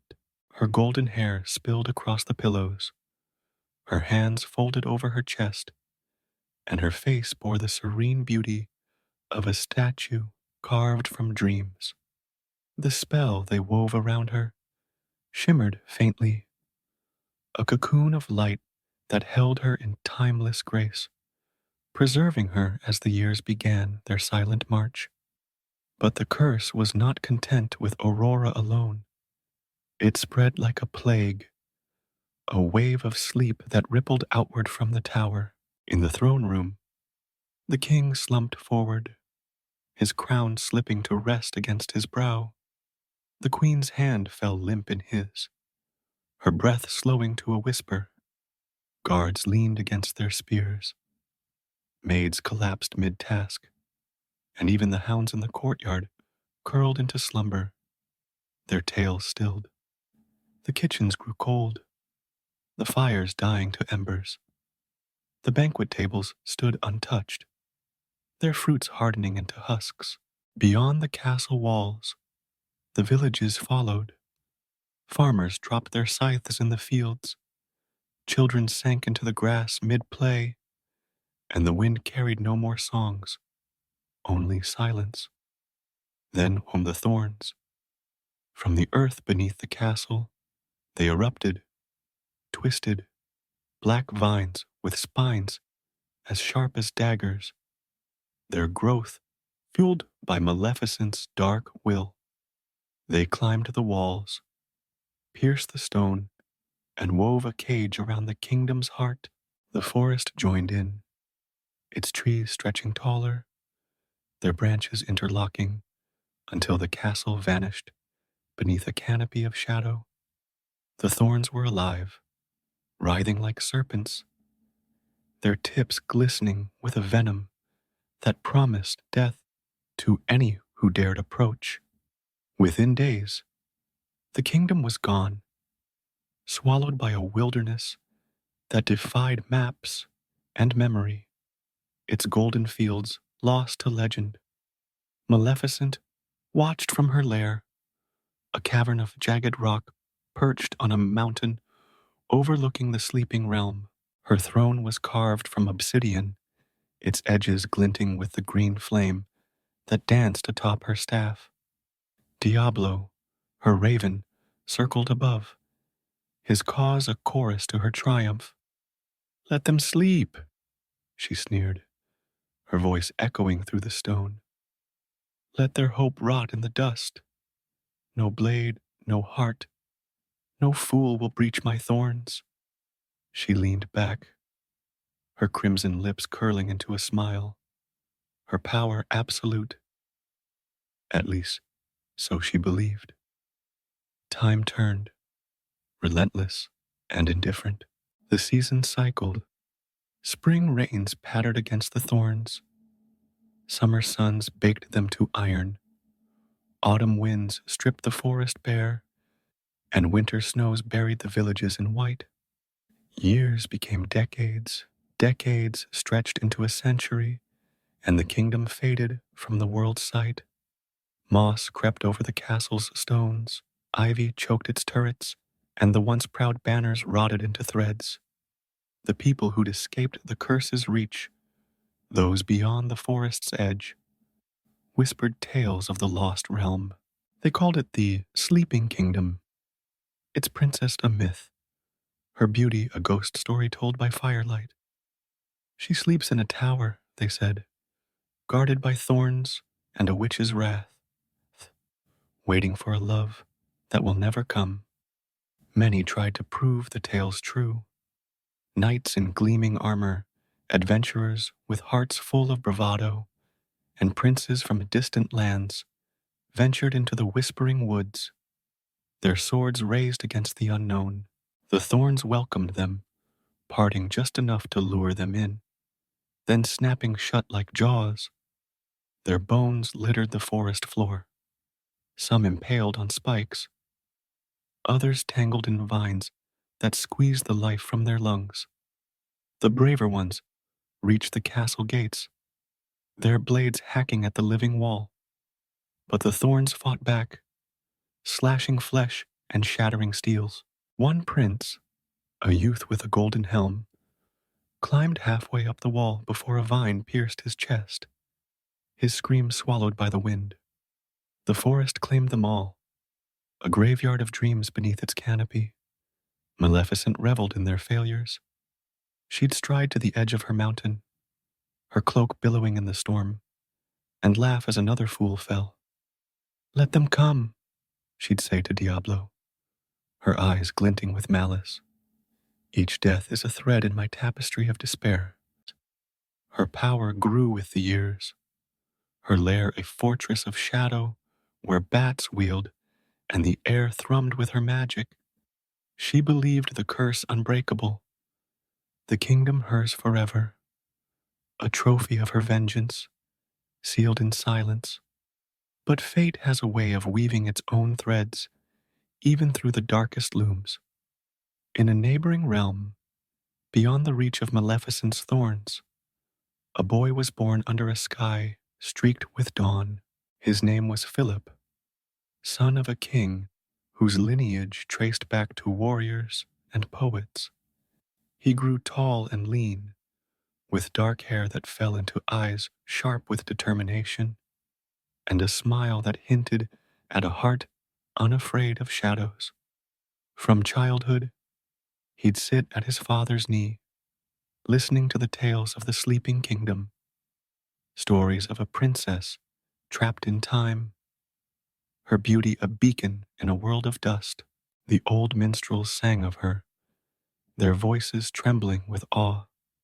Hair of gold, eyes of sky, 100 years she'll lie, till love's true kiss breaks the spell, and the thorns no longer dwell. Philip was no ordinary prince. Where others saw a legend, he saw a call. At 16, the same age Aurora had been when the spindle claimed her, he stood before his father's court, his voice steady.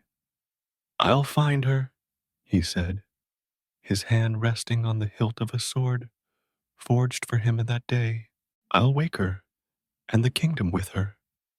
The king, a man weathered by years of rule, frowned, his brow creased with worry. "It's a fool's quest, my son," he said. "The thorns have taken better men than you."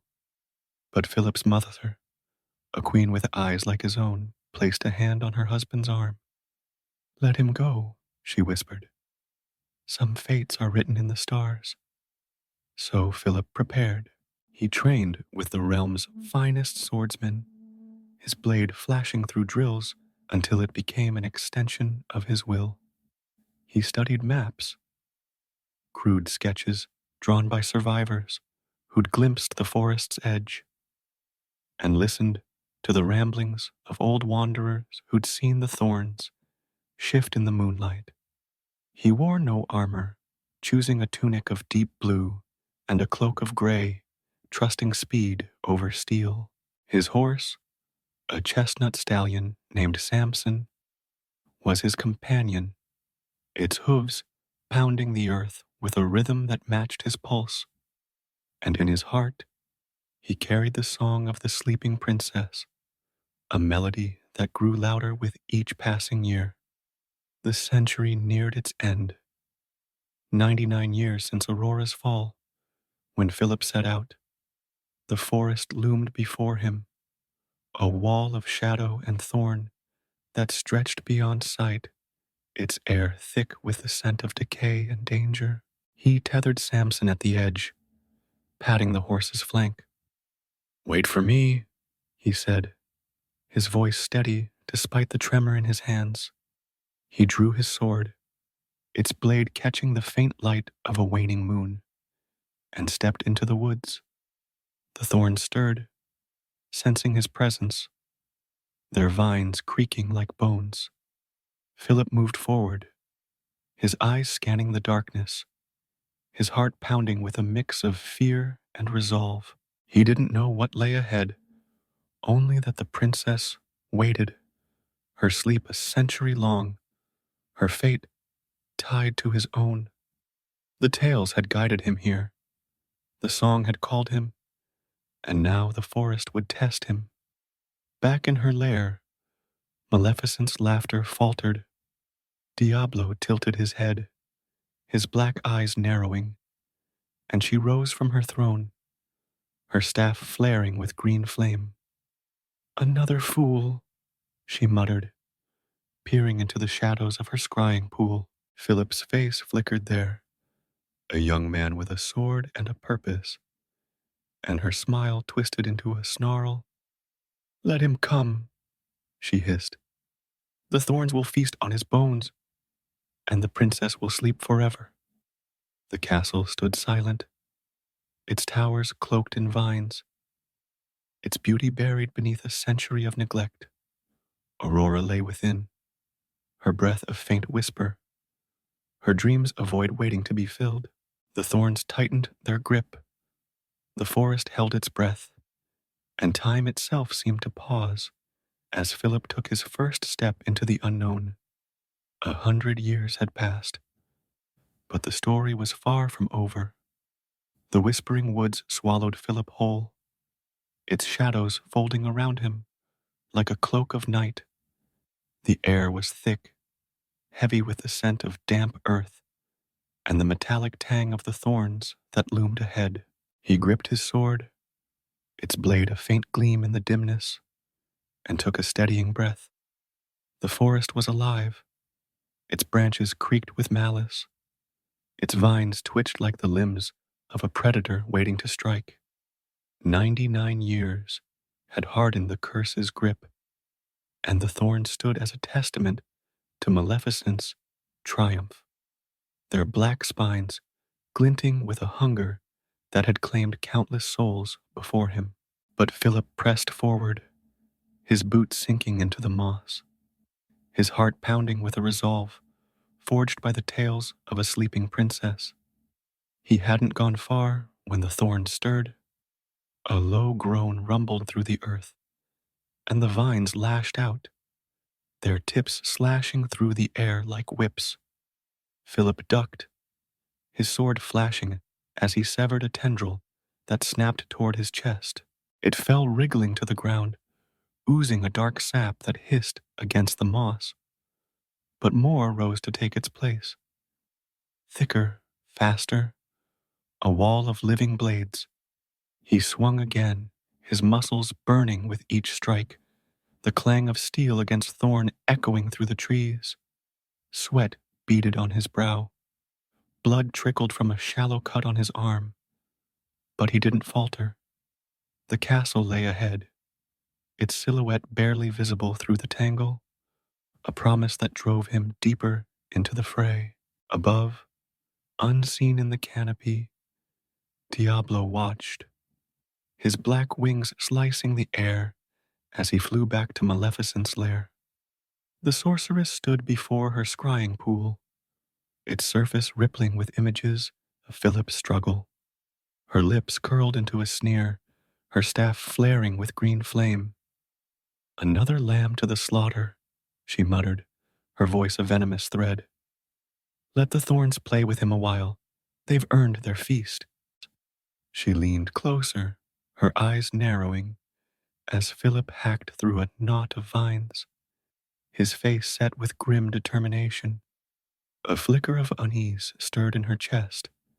Unlike the others, he moved with purpose, not bravado. She dismissed it with a flick of her hand. He'll fall like the rest, she said to Diablo. But the raven's caw held a note of doubt. Philip pressed on, the forest growing darker, the thorns denser, the vines coiled around his legs, their spines digging into his flesh, and he stumbled, his sword slipping from his grasp. Panic clawed at him as the thorns tightened, pulling him toward the ground. But a sudden light pierced the gloom. 3 figures emerged from the shadows. Flora, Fauna, and Merryweather, their wands glowing with the last of their magic. You're not alone, lad, Merryweather cried, her violet light blasting the vines apart. Flora's emerald beam steadied his footing, while Fauna's sapphire glow retrieved his sword, pressing it back into his hand. You've come for her, Flora said, her voice firm despite the weariness in her eyes. We've waited 100 years for this moment. Philip nodded, wiping blood from his cheek. I'll see it through, he vowed, and the fairies flanked him, their magic a shield against the thorn's fury. Together, they carved a path, Philip's blade slicing through the living wall, the fairies' light burning away the darkness, until the castle gates loomed before them, their iron twisted beneath a century of neglect. The thorns parted, a deceptive invitation, and Philip stepped into the courtyard. The castle rose like a ghost, its towers draped in ivy, its stones cracked and gray. The air was still, heavy with the weight of sleep, and the silence pressed against his ears. He turned to the fairies, their faces pale but resolute. She's in the highest tower, Fauna whispered, her hand trembling as she pointed upward. But Maleficent. Her words were cut short by a roar that shook the ground, a sound of rage and fire that split the sky. Maleficent descended, her form no longer human but monstrous, a dragon of black scales and molten eyes. Her wings blotting out the moon, green flame poured from her jaws, scorching the courtyard as Philip dove behind a crumbling statue. The fairies scattered, their wands flaring, but their magic faltered against her might. Fool, she bellowed, her voice a thunderclap. You think to defy me? I am the end of hope, the breaker of dreams. Her tail lashed out, shattering stone, and Philip rolled free, his sword raised as he faced her. The battle was chaos.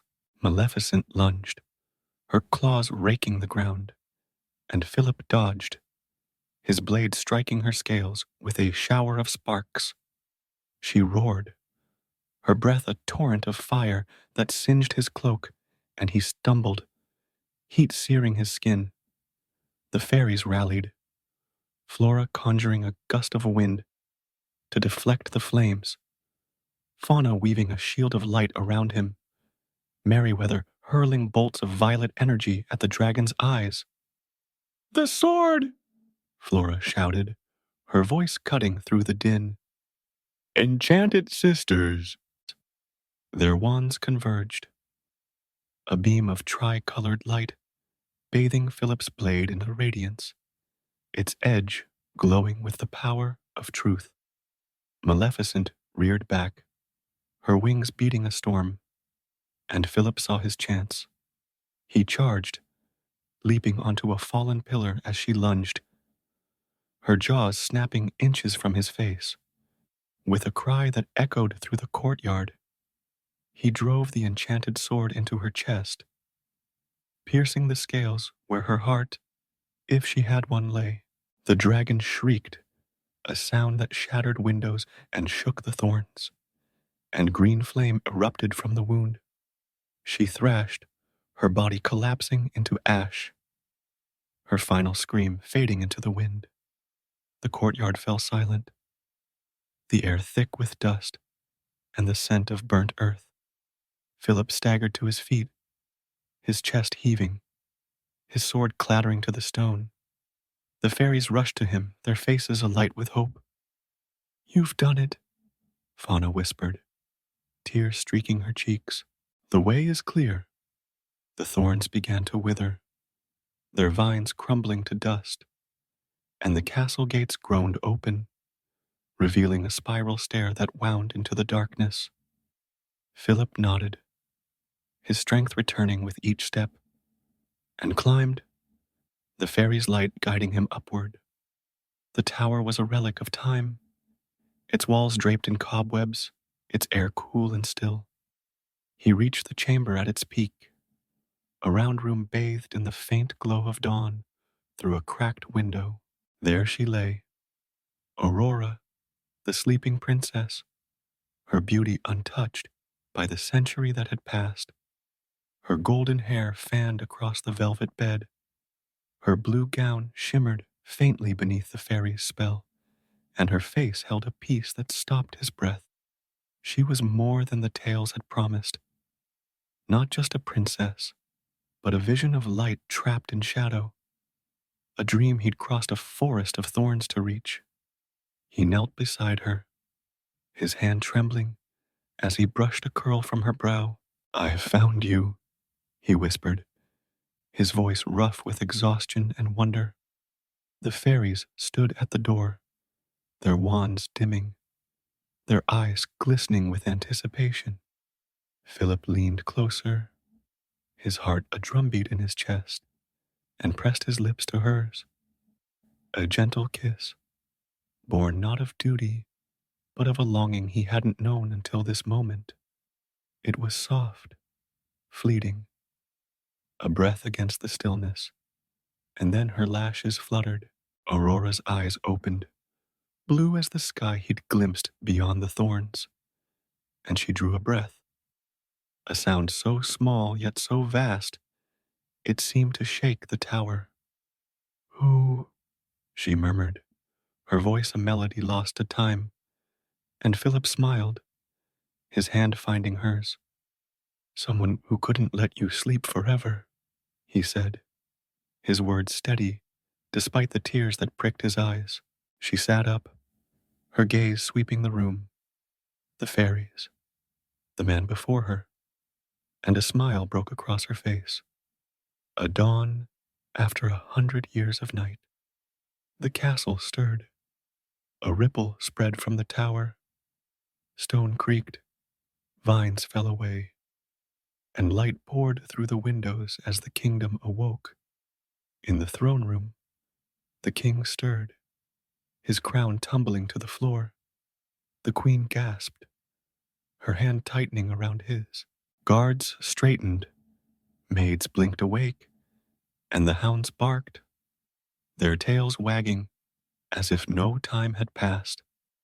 The thorns dissolved into ash, the forest retreated, and the golden fields beyond the castle shimmered once more under the sun. Philip helped Aurora to her feet, her hand warm in his, and they descended the stairs together, the fairies trailing behind with laughter and tears. The courtyard was alive again. Birds sang, flowers pushed through the cracks, and the air carried the promise of a new day. Maleficent was gone, her shadow erased by the light of their triumph, and the kingdom breathed free at last. The kiss of fate had broken the curse, and with it, a love was born, one that would echo through the ages, a testament to courage, hope, and the power of a single moment. The first rays of dawn pierced the horizon as Aurora stepped into the courtyard, her hand clasped in Philip's, the castle trembling awake beneath their feet. The air shimmered with a newfound vitality, as if the sun itself had waited a century to greet her return. The thorns that had caged the kingdom were gone, their ashes scattered by a gentle breeze, revealing stone walls now kissed by ivy and wild roses. The forest retreated, its shadows dissolving into light, and the golden fields beyond stretched once more toward the hills, their barley swaying like a sea of hope. The silence that had gripped the land for 100 years broke. Birds trilled from the turrets, water gurgled in long dry fountains, and the murmur of waking voices rose like a hymn. Aurora paused, her blue eyes wide with wonder, taking in the world she'd lost and now reclaimed. Her gown, preserved by the fairies' magic, shimmered faintly in the morning light, its hem brushing the cobblestones as she turned to Philip.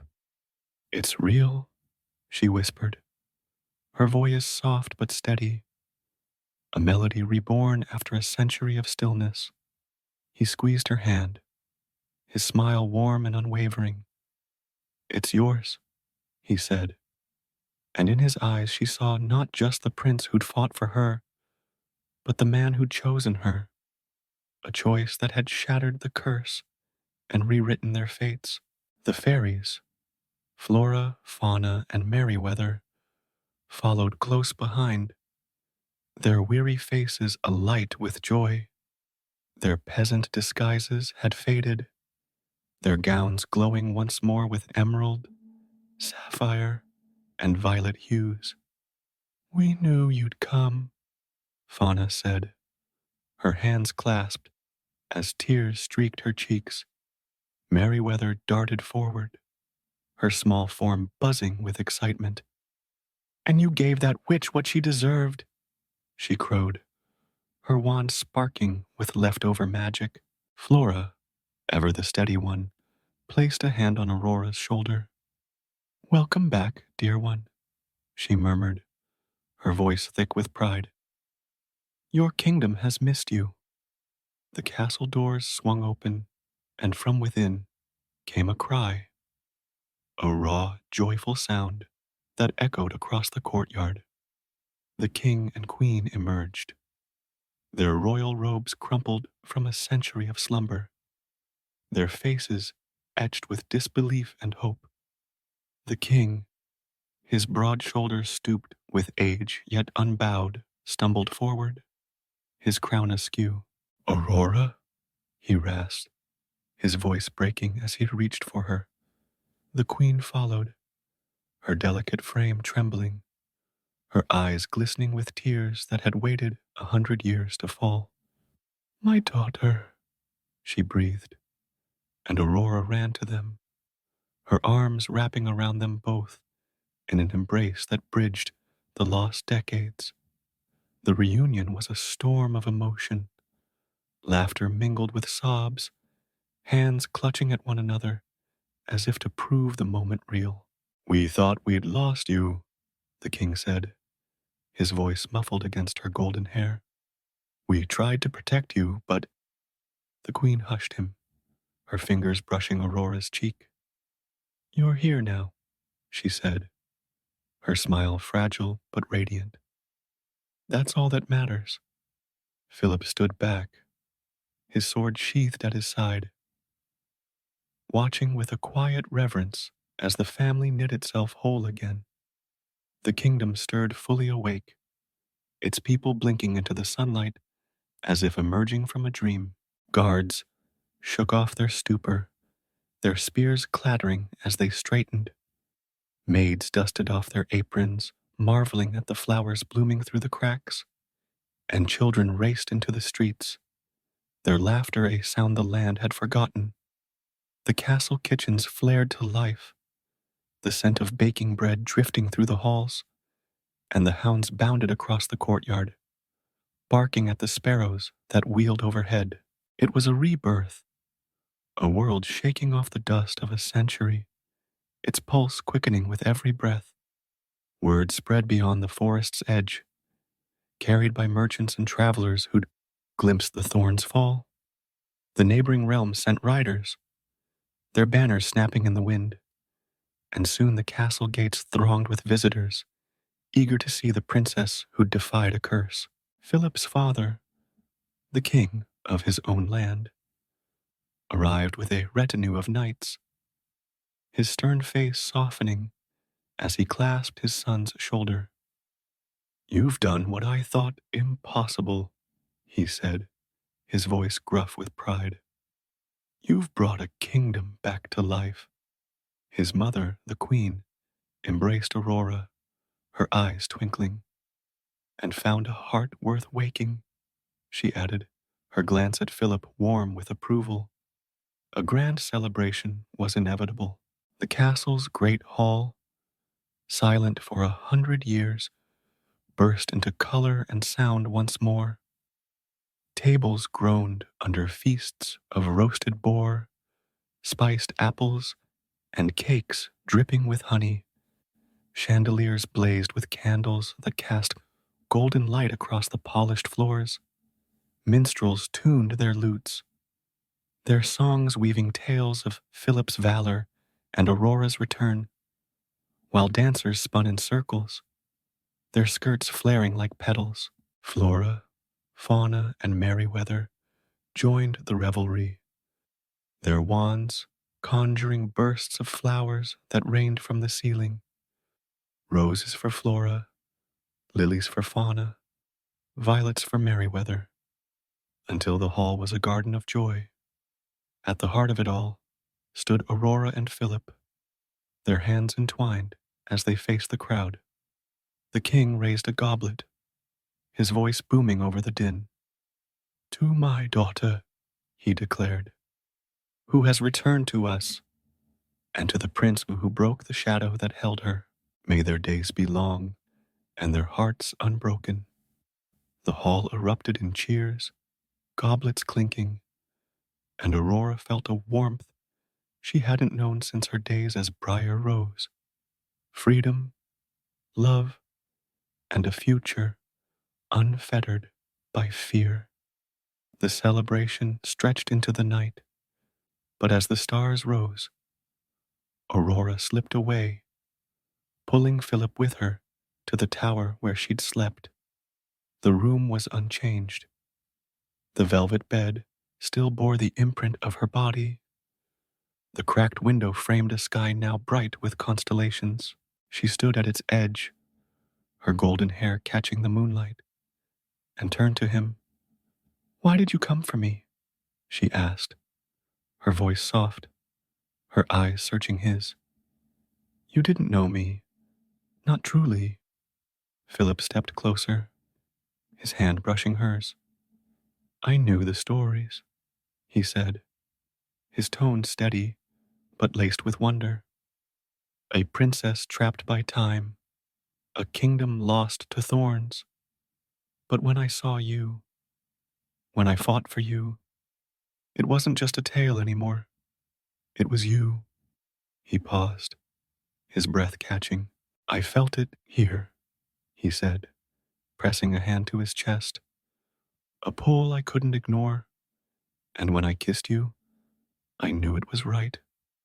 Aurora smiled, a tear slipping down her cheek, not of sorrow, but of a joy so deep it ached. "I dreamed of nothing," she said, "100 years of emptiness. But when I woke, you were there, and it was enough." She rose on her toes, her lips meeting his in a kiss that held no magic but their own, a promise forged in the fire of his courage and the light of her awakening. Days turned to weeks, and the kingdom rebuilt itself under their care. Aurora walked among her people, her kindness mending what time had broken, while Philip rode beside her, his strength a shield against any lingering shadows. They married beneath a canopy of roses in the castle gardens, the fairies weaving a crown of flowers for her hair, the king and queen beaming as they gave their blessing. The vows they spoke were simple: love, trust, forever. But they carried the weight of a century's weight, a bond that had defied Maleficent's wrath. Maleficent's name faded from memory, her lair crumbling into the mountain, her raven vanishing into the wind. The thorns were replaced by orchards, their branches heavy with fruit, and the whispering woods grew gentle, its paths lined with daisies and bluebells. The kingdom flourished, its golden fields stretching to the horizon, its hills alive with song once more. Aurora and Philip ruled with wisdom and grace, their reign a testament to the power of love over darkness, a story etched into the stones of the castle, sung by minstrels for generations to come. And so they lived, truly, happily, eternally, in a world where the sun never set on their joy. The curse was broken, the shadows banished, and the princess, who'd slept for 100 years, became a queen whose light would never fade. The story, Hansel and Gretel, in a small village perched on the edge of a vast brooding forest, where the wind carried whispers of old tales and the sun struggled to pierce the thick canopy, lived a woodcutter named Johann, and his two children, Hansel and Gretel. The village was a humble cluster of thatched cottages, its cobblestone paths worn smooth by generations of weary feet. Once, it had been a place of modest plenty, fields yielding golden wheat, hearths glowing with warmth. But now, a creeping famine had stripped it bare. The crops withered under a merciless sky. The livestock grew gaunt, and the winter loomed like a specter, its icy breath seeping through the cracks of every home. Johann was a man of quiet strength, his hands calloused from years of swinging an axe, his face lined with the weight of survival.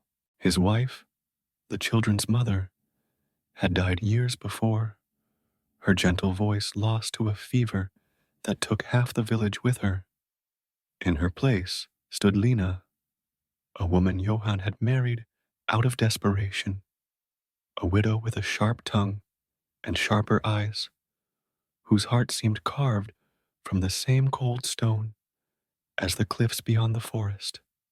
She'd brought no warmth to their home, only a simmering resentment that grew with each empty cupboard and frostbitten dawn. Hansel, the elder at 12, was a boy of wiry build and quick wits, his brown hair perpetually tousled, his hazel eyes sharp with a curiosity that belied his years. Gretel, 2 years younger, was smaller, her frame delicate but her spirit fierce, her chestnut curls framing a face that held a quiet determination. They were each other's shadow and shield. Hansel's boldness tempered by Gretel's caution, her trust anchored by his resolve. Together, they'd weathered their father's long days in the forest, and their stepmother's growing scorn, finding solace in whispered stories by the fire and the games they played among the trees. But solace couldn't fill their bellies. The famine tightened its grip, and the woodcutter's meager earnings dwindled to nothing. Firewood was a luxury few could afford when bread itself was a dream. Night after night, the family sat in silence around a table, bare but for a watery broth of roots and herbs. Lena's patience frayed, her voice rising like a blade in the dim light of their cottage. "We can't go on like this," she snapped one evening, her thin lips pressed into a line as she glared at Johann. 4 mouths to feed, and barely enough for one. The children, they're a burden we can't carry. Johann's hands tightened around his spoon, his knuckles whitening. "They're my blood," he said, his voice low but firm. "We'll find a way." But Lena leaned closer, her eyes glinting with a cold fire. "Find a way," she hissed. "The village is starving, and you bring home sticks while they eat what little we have. Take them into the forest, deep, where you won't find their way back. Let the wild have them. It's them or us." The words hung in the air, heavy and poisonous, and Johann recoiled as if struck. "I won't," he said, his voice trembling with a mix of anger and despair. "They're my children. Hansel, Gretel, they're all I have left of her." Lena's laugh was a bitter shard of sound. "Your precious wife is gone, and her brat will drag us into the grave with her. You'll do it, Johann, or I'll leave you to rot alone." She turned away, her shadow stretching across the wall, and the fire crackled as if in protest. Hansel lay awake that night, his straw pallet creaking beneath him as he stared at the ceiling. Gretel slept beside him, her breath soft and even, her small hand curled against his arm. The cottage was silent, but for the wind rattling the shutters and the low murmur of voices from the next room. He slipped from the pallet his bare feet silent on the cold floor, and pressed his ear to the wall. Lena's words slithered through the cracks, each one a dagger in his chest. Tomorrow, she was saying, when the moon is high, take them far, farther than before. They won't come back. Johann's reply was a broken whisper. God forgive me. Fear gripped Hansel, sharp and cold, but his mind raced ahead of it. He wouldn't let them be lost. Not to the forest, not to Lena's cruelty. He crept to the window, prying it open just enough to slip outside, the night air biting at his skin. The moon hung low, a pale crescent casting silver across the yard, and he knelt by the path, gathering pebbles, small smooth stones that gleamed like stars in his hands. He filled his pockets, their weight a quiet promise, and returned to the cottage, curling beside Gretel as if nothing had changed. But everything had. Morning came with a gray sky and a wind that howled through the village like a mourner's wail. Johann emerged from the cottage, his axe slung over his shoulder, his face hollow with a grief he couldn't voice. Come, children, he said, his tone flat, his eyes avoiding theirs. We're gathering wood today, deep in the forest. Gretel frowned, sensing the strangeness in his voice, but Hansel squeezed her hand, his gaze steady. Let's go, he said, and she followed, trusting him, as she always had. Lena stood at the door, her arms crossed, her lips twitching into a smirk as they passed. Be good, she called, her voice dripping with false sweetness, and Hansel felt a shiver crawl up his spine. They walked in silence, the village fading behind them, the forest rising like a wall of shadow and secrets. Johann led them deeper than ever before, past the familiar oaks, beyond the stream where they'd once fished, into a maze of gnarled trees and twisting paths where the air grew thick and the light dimmed. Hansel's watch dipped into his pocket, his fingers brushing the pebbles as he trailed behind. Step by step, he let them fall. One here, beside a crooked pine, another there, near a moss-covered rock, each a marker in the dark, a thread to guide them home. Gretel glanced back, her brow furrowing. What are you doing? She whispered, but he only smiled, a flicker of mischief in his eyes. Making a map, he said, and she nodded, her trust unshaken. They stopped at last, in a clearing ringed by trees, so tall their tops vanished into the gloom. Johann set down his axe, his hands trembling as he built a small fire from twigs and flint. Rest here, he said, his voice rough, his gaze fixed on the flames. I'll be back soon. There's more wood to cut. Gretel huddled close to the fire, her small frame shivering in the damp air. But Hansel watched his father's retreating figure, the slump of his shoulders, the way he didn't look back. He knew the truth.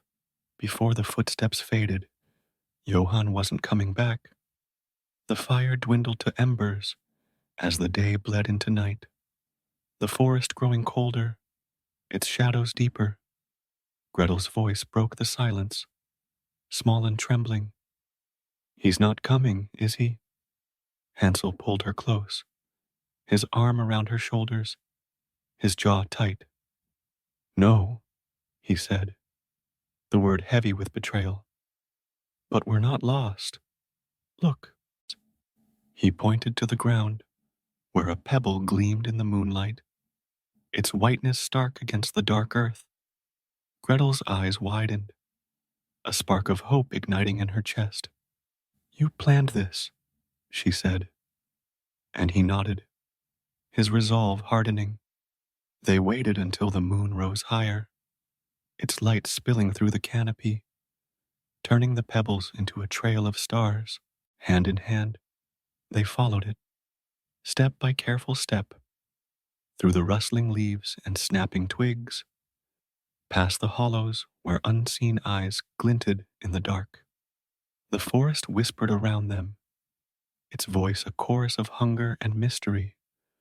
But Hansel's pebbles held true. Hours stretched into eternity, their legs aching, their breath fogging in the chill, until the trees thinned and the village lights flickered ahead. They stumbled into the cottage just before dawn, their clothes torn, their faces smudged with dirt. Johann sat by the hearth, his head in his hands, tears streaking his weathered cheeks. He leapt up as they entered, pulling them into a crushing embrace, his sobs shaking his frame. "You're alive," he choked out, his voice raw with guilt. "I couldn't. I didn't mean." But Lena's shadow loomed behind him, her eyes narrowing to slits, her smirk replaced by a scowl. "Back are you?"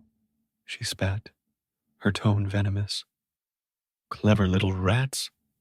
Hansel met her gaze, his fists clenched, but he said nothing. The pebbles had saved them this time, a fragile victory against her cruelty. But the famine still gnawed at their bones, and Lena's heart grew darker with each passing day.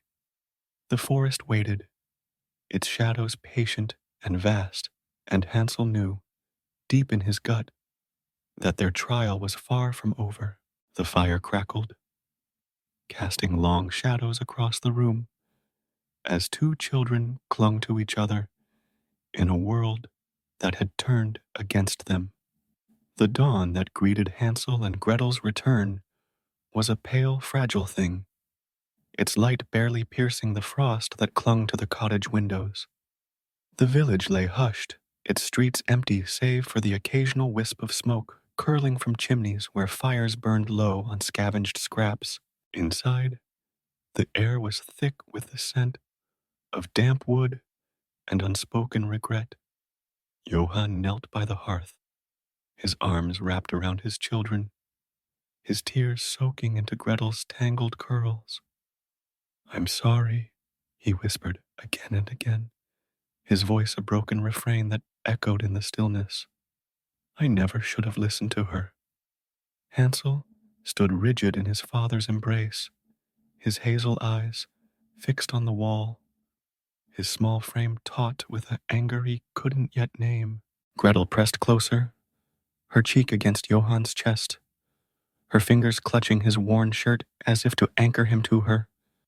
She wanted to believe his words, to trust the tremble in his hands. But the memory of the forest, the cold, the dark, the pebbles, glinting like a lifeline, lingered like a shadow she couldn't shake. Behind them, Lena loomed in the doorway, her thin arms crossed, her lips pressed into a line that promised no forgiveness. "Back from the dead, are you?" she said, her voice a shard of ice. "Pity the wolves didn't finish what we started."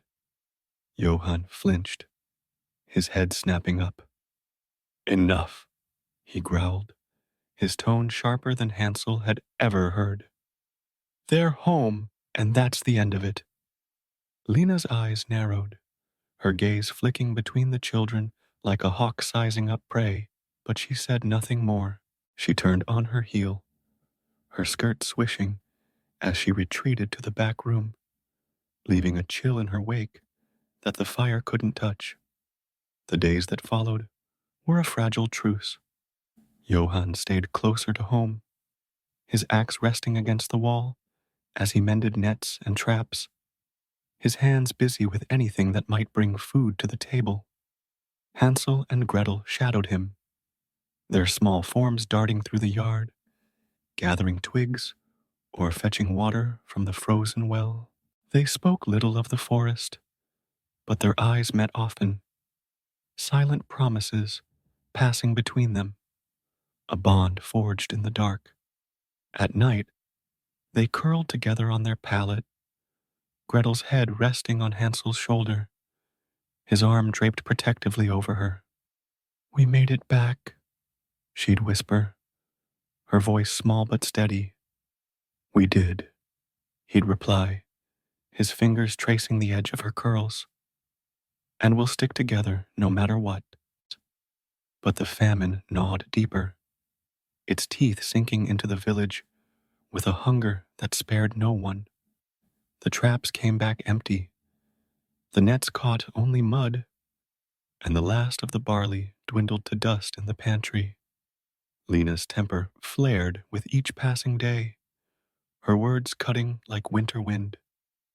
"Useless mouths," she'd mutter, slamming pots against the table, her glare pinning Hansel and Gretel where they sat. Johann's protests grew weaker, his shoulders slumping under the weight of her insistence, his resolve crumbling like the frostbitten earth outside. One night, as the wind howled through the cracks and the fire sputtered on its last log, Hansel woke to the sound of voices again. He slipped from the pallet, his breath fogging in the cold, and pressed his ear to the wall. Lena's tone was low, urgent, a serpent coiling around her words. "They came back once, but they won't again," she said, deeper this time, past the river where the trees swallow the light. "No tricks, no trails. We can't afford them, Johann. Not with spring so far off." Johann's reply was a murmur, too soft to catch, but the defeat in it stabbed at Hansel's chest. He clenched his fists, his mind racing, and crept to the window. The moon was a thin sliver, its light faint, but enough to see the yard, and the locked shed where Lena had stashed the pebbles after their return. He'd planned to gather more, to rebuild his secret stash, but she'd watched him like a hawk, her suspicion a chain around his every move.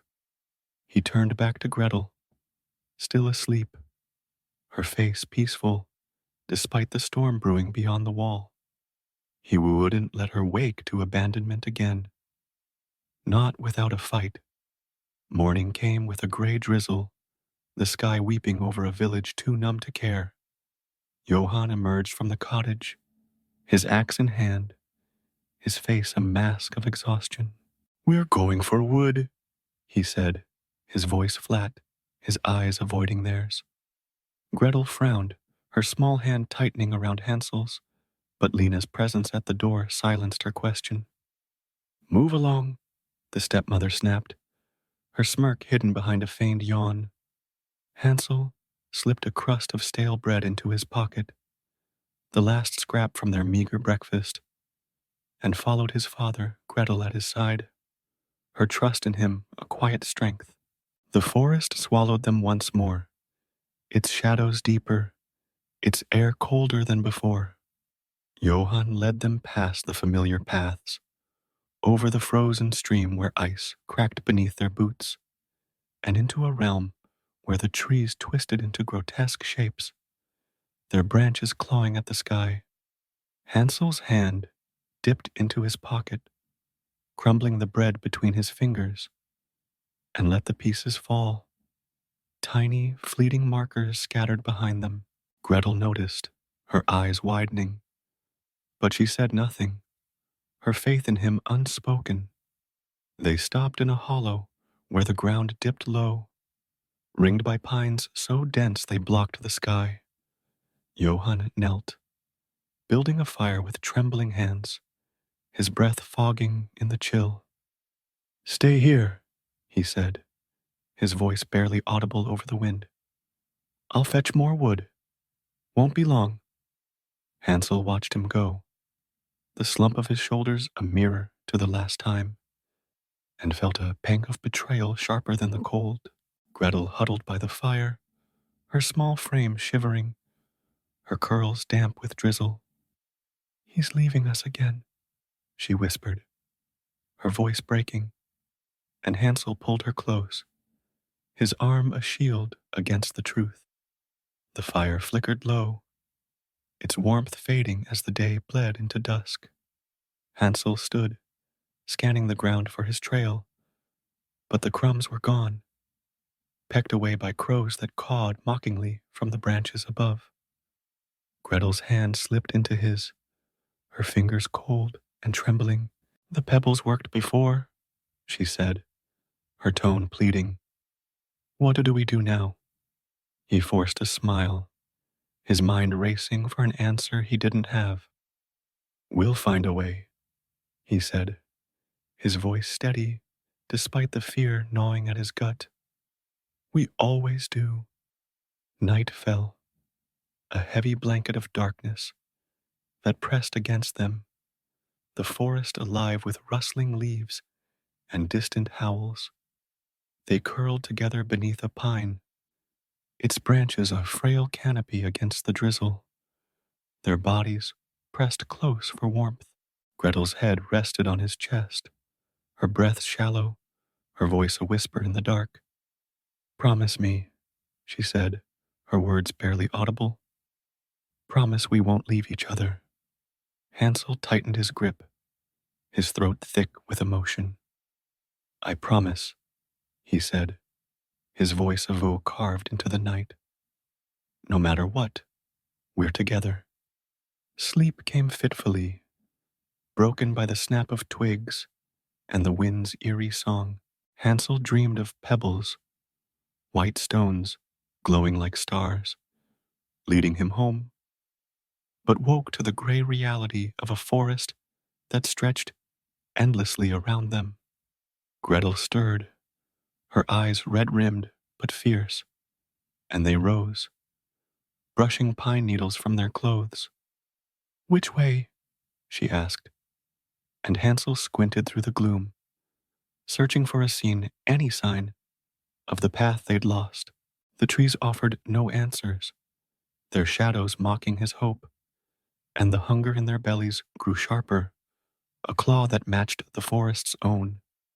They walked, hand in hand, their steps faltering as the hours dragged on. The drizzle turned to mist, cloaking the world in a haze that blurred the line between dream and despair. Hansel's mind churned, replaying Lena's words, Johann's silence, the crows that had stolen their trail. He'd failed them this time. No pebbles, no plan, just a promise he wasn't sure he could keep. Gretel stumbled beside him, her strength waning, and he caught her, his arm steadying her frail frame. "We'll be okay," he said, more to himself than to her, his voice a lifeline in the dark. Days bled together, 2, then 3, their hunger a constant ache, their legs heavy with exhaustion. The forest seemed endless, its paths looping back on themselves, its whispers growing louder, more sinister. They drank from icy streams, nibbled at bitter roots, and clung to each other through nights that stretched into eternity. Gretel's songs, soft tunes she'd sung by the hearth, faded to silence, her voice too weak to carry them. Hansel carried her when she couldn't walk, his own strength fraying, his promise the only thing keeping him upright. And then, on the third dawn, when the mist hung thick and their hope hung thinner, they saw it, a glimmer through the trees, a sight so strange it stopped them cold. A house stood in a clearing, its walls made of gingerbread, its roof tiled with candy, its windows panes of spun sugar that gleamed in the faint light. Hansel blinked, his hunger-dazed mind struggling to believe. But Gretel's gasp confirmed it. "Food," she breathed, her voice trembling with awe, and they staggered forward, their promise unbroken, their fate teetering on the edge of the unknown. The forest watched, its shadows patient and vast, as two children stepped into a trap they couldn't yet see.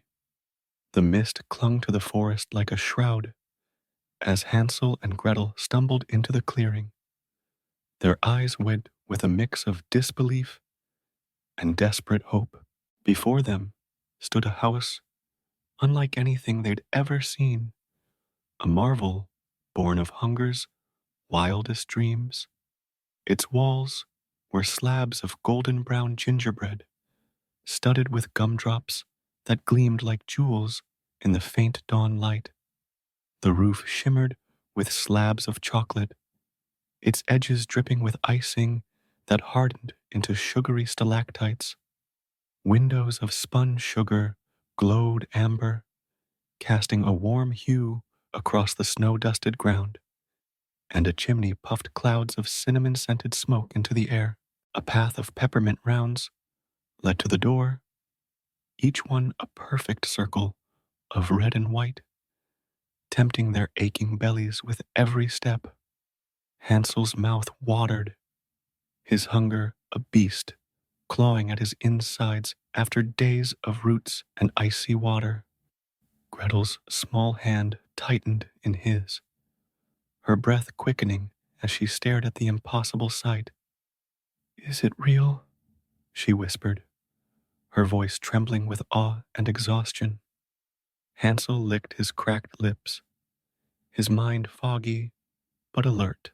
"It has to be," he said, his tone firm despite the tremor in his legs. "And if it's food, we're eating." They staggered forward, their boots crunching on the peppermint path, the sound a sharp note in the forest's eerie silence.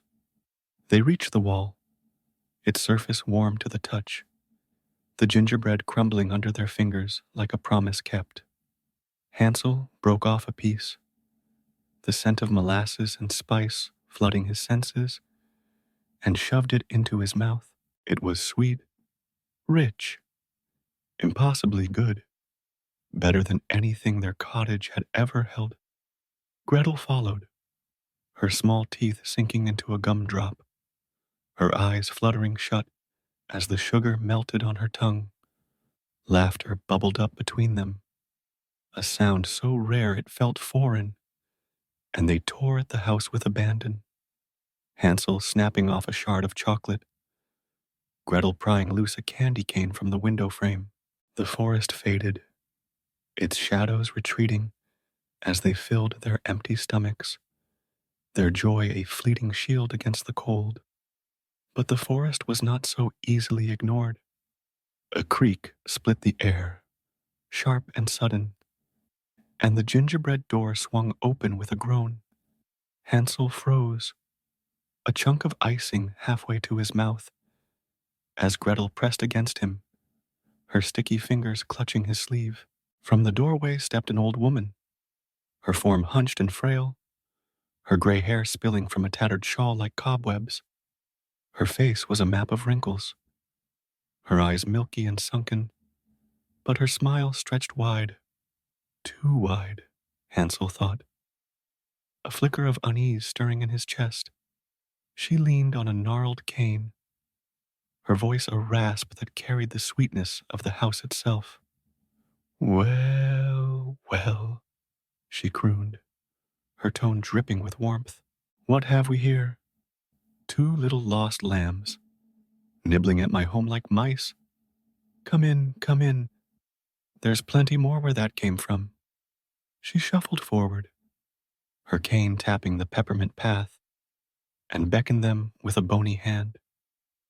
Gretel hesitated, her gaze darting to Hansel, but his stomach growled, overriding his wariness. "We're starving," he said, stepping toward the door. "If you've got food, we'll take it." The old woman chuckled, a sound like dry leaves skittering across stone, and ushered them inside. The interior was a feast for the senses. The walls gleamed with caramel panels. The floor was tiled with slabs of toffee that stuck to their boots, and a table groaned under a spread of delights, hot pies oozing with jam, bowls of whipped cream, loaves of bread studded with raisins. A fire crackled in a hearth made of blackened sugar bricks, its warmth wrapping around them like a blanket. Hansel and Gretel stood dumbstruck, their hunger roaring back to life, and the old woman gestured to the table. Eat, my dears, she said, her smile unwavering. Fill those skinny bellies. You're safe here. They didn't need a second invitation. Hansel tore into a pie, its crust flaking against his lips, while Gretel scooped cream with her fingers, her laughter returning as the sweetness coated her tongue. The old woman watched, her cane tapping a slow rhythm, her eyes glinting in the firelight. She poured them mugs of warm milk. Its surface swirled with honey, and they drank deeply, the liquid soothing their parched throats. For the first time in days, their bodies relaxed, the ache of hunger fading into a drowsy fullness. Thank you, Gretel mumbled, her mouth full, and the old woman nodded, her smile stretching wider still. Poor things, she said, hobbling to a corner where a rocking chair creaked under her weight. Lost in the woods, were you? No matter. Stay as long as you like. I've got beds upstairs, soft and warm. Rest, eat, grow strong. Hansel wiped his hands on his trousers, his eyelids heavy, but a prickling unease kept him alert. Something about her voice, too smooth, too eager, didn't match the kindness of her words.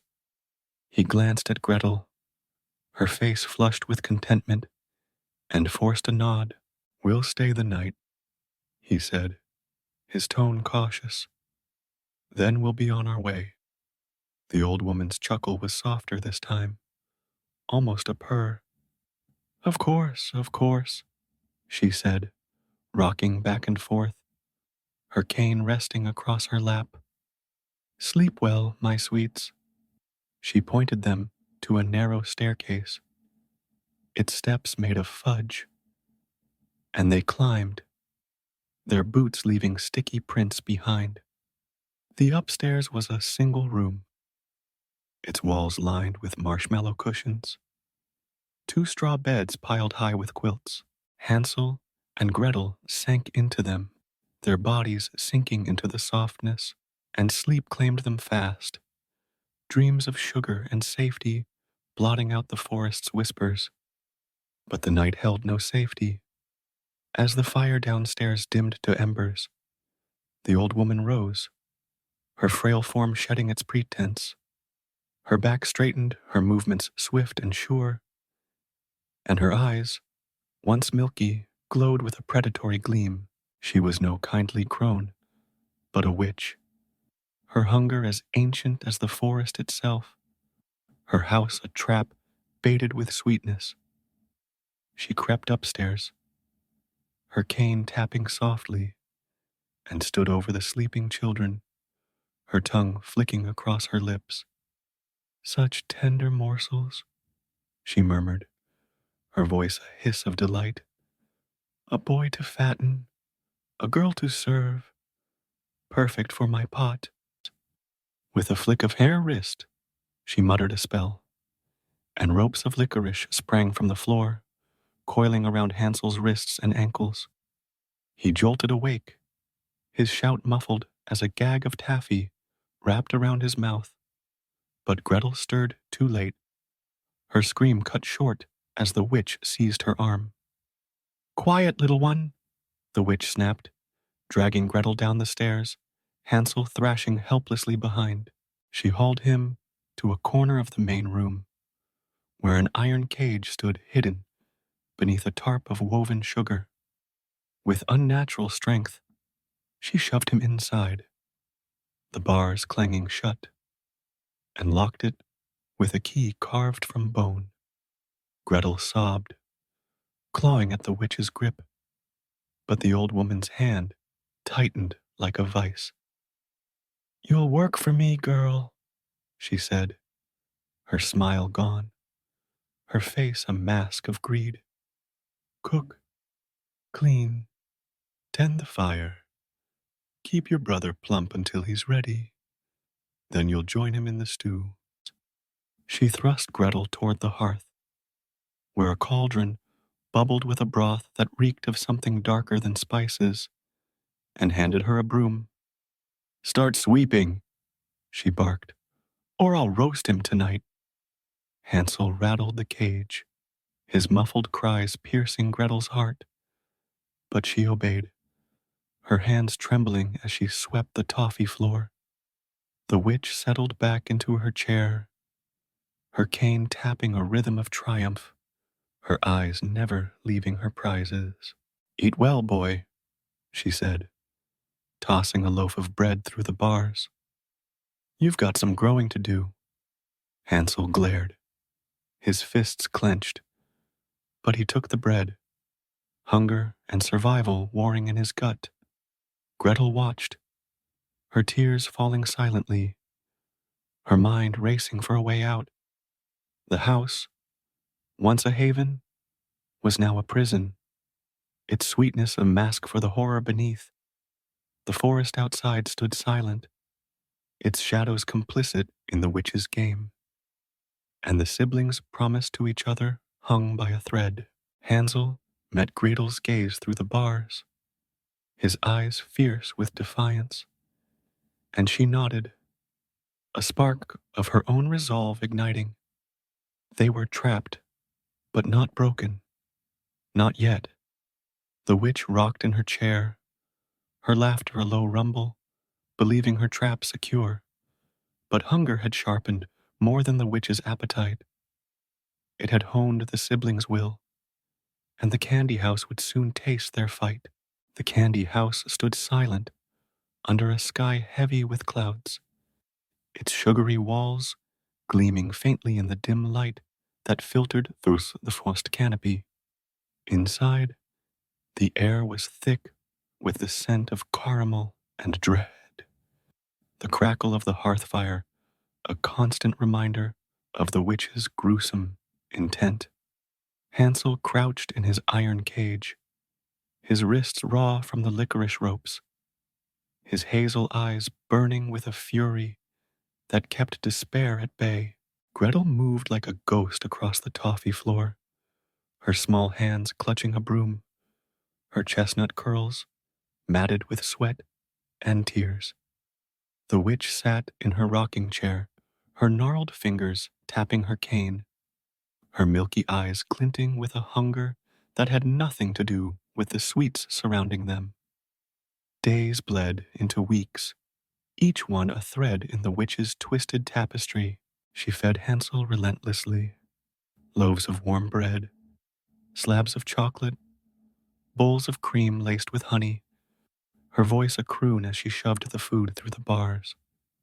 Eat, my sweet boy, she'd say, her smile stretching wide, her tongue flicking across her lips. Grow plump and juicy, you'll be a fine feast soon. Hansel ate, his stomach churning with each bite, but his mind raced faster than his hunger. He couldn't fight the cage, not yet, but he could fight her game. The witch's eyesight was poor, her vision clouded by age and magic, and Hansel saw his chance. On the first night, when she'd tossed him a chicken leg to gnaw, he'd kept the bone, tucking it beneath his straw bedding. The next morning, when she hobbled over to check his progress, her bony fingers reaching through the bars, he held out the bone instead of his own. Feel how fat I'm getting, he said, his voice steady despite the gag's absence. She'd removed it to let him eat. She squeezed the bone, her brow furrowing, her nails scraping against its surface. Still too thin, she muttered, her tone sharp with impatience.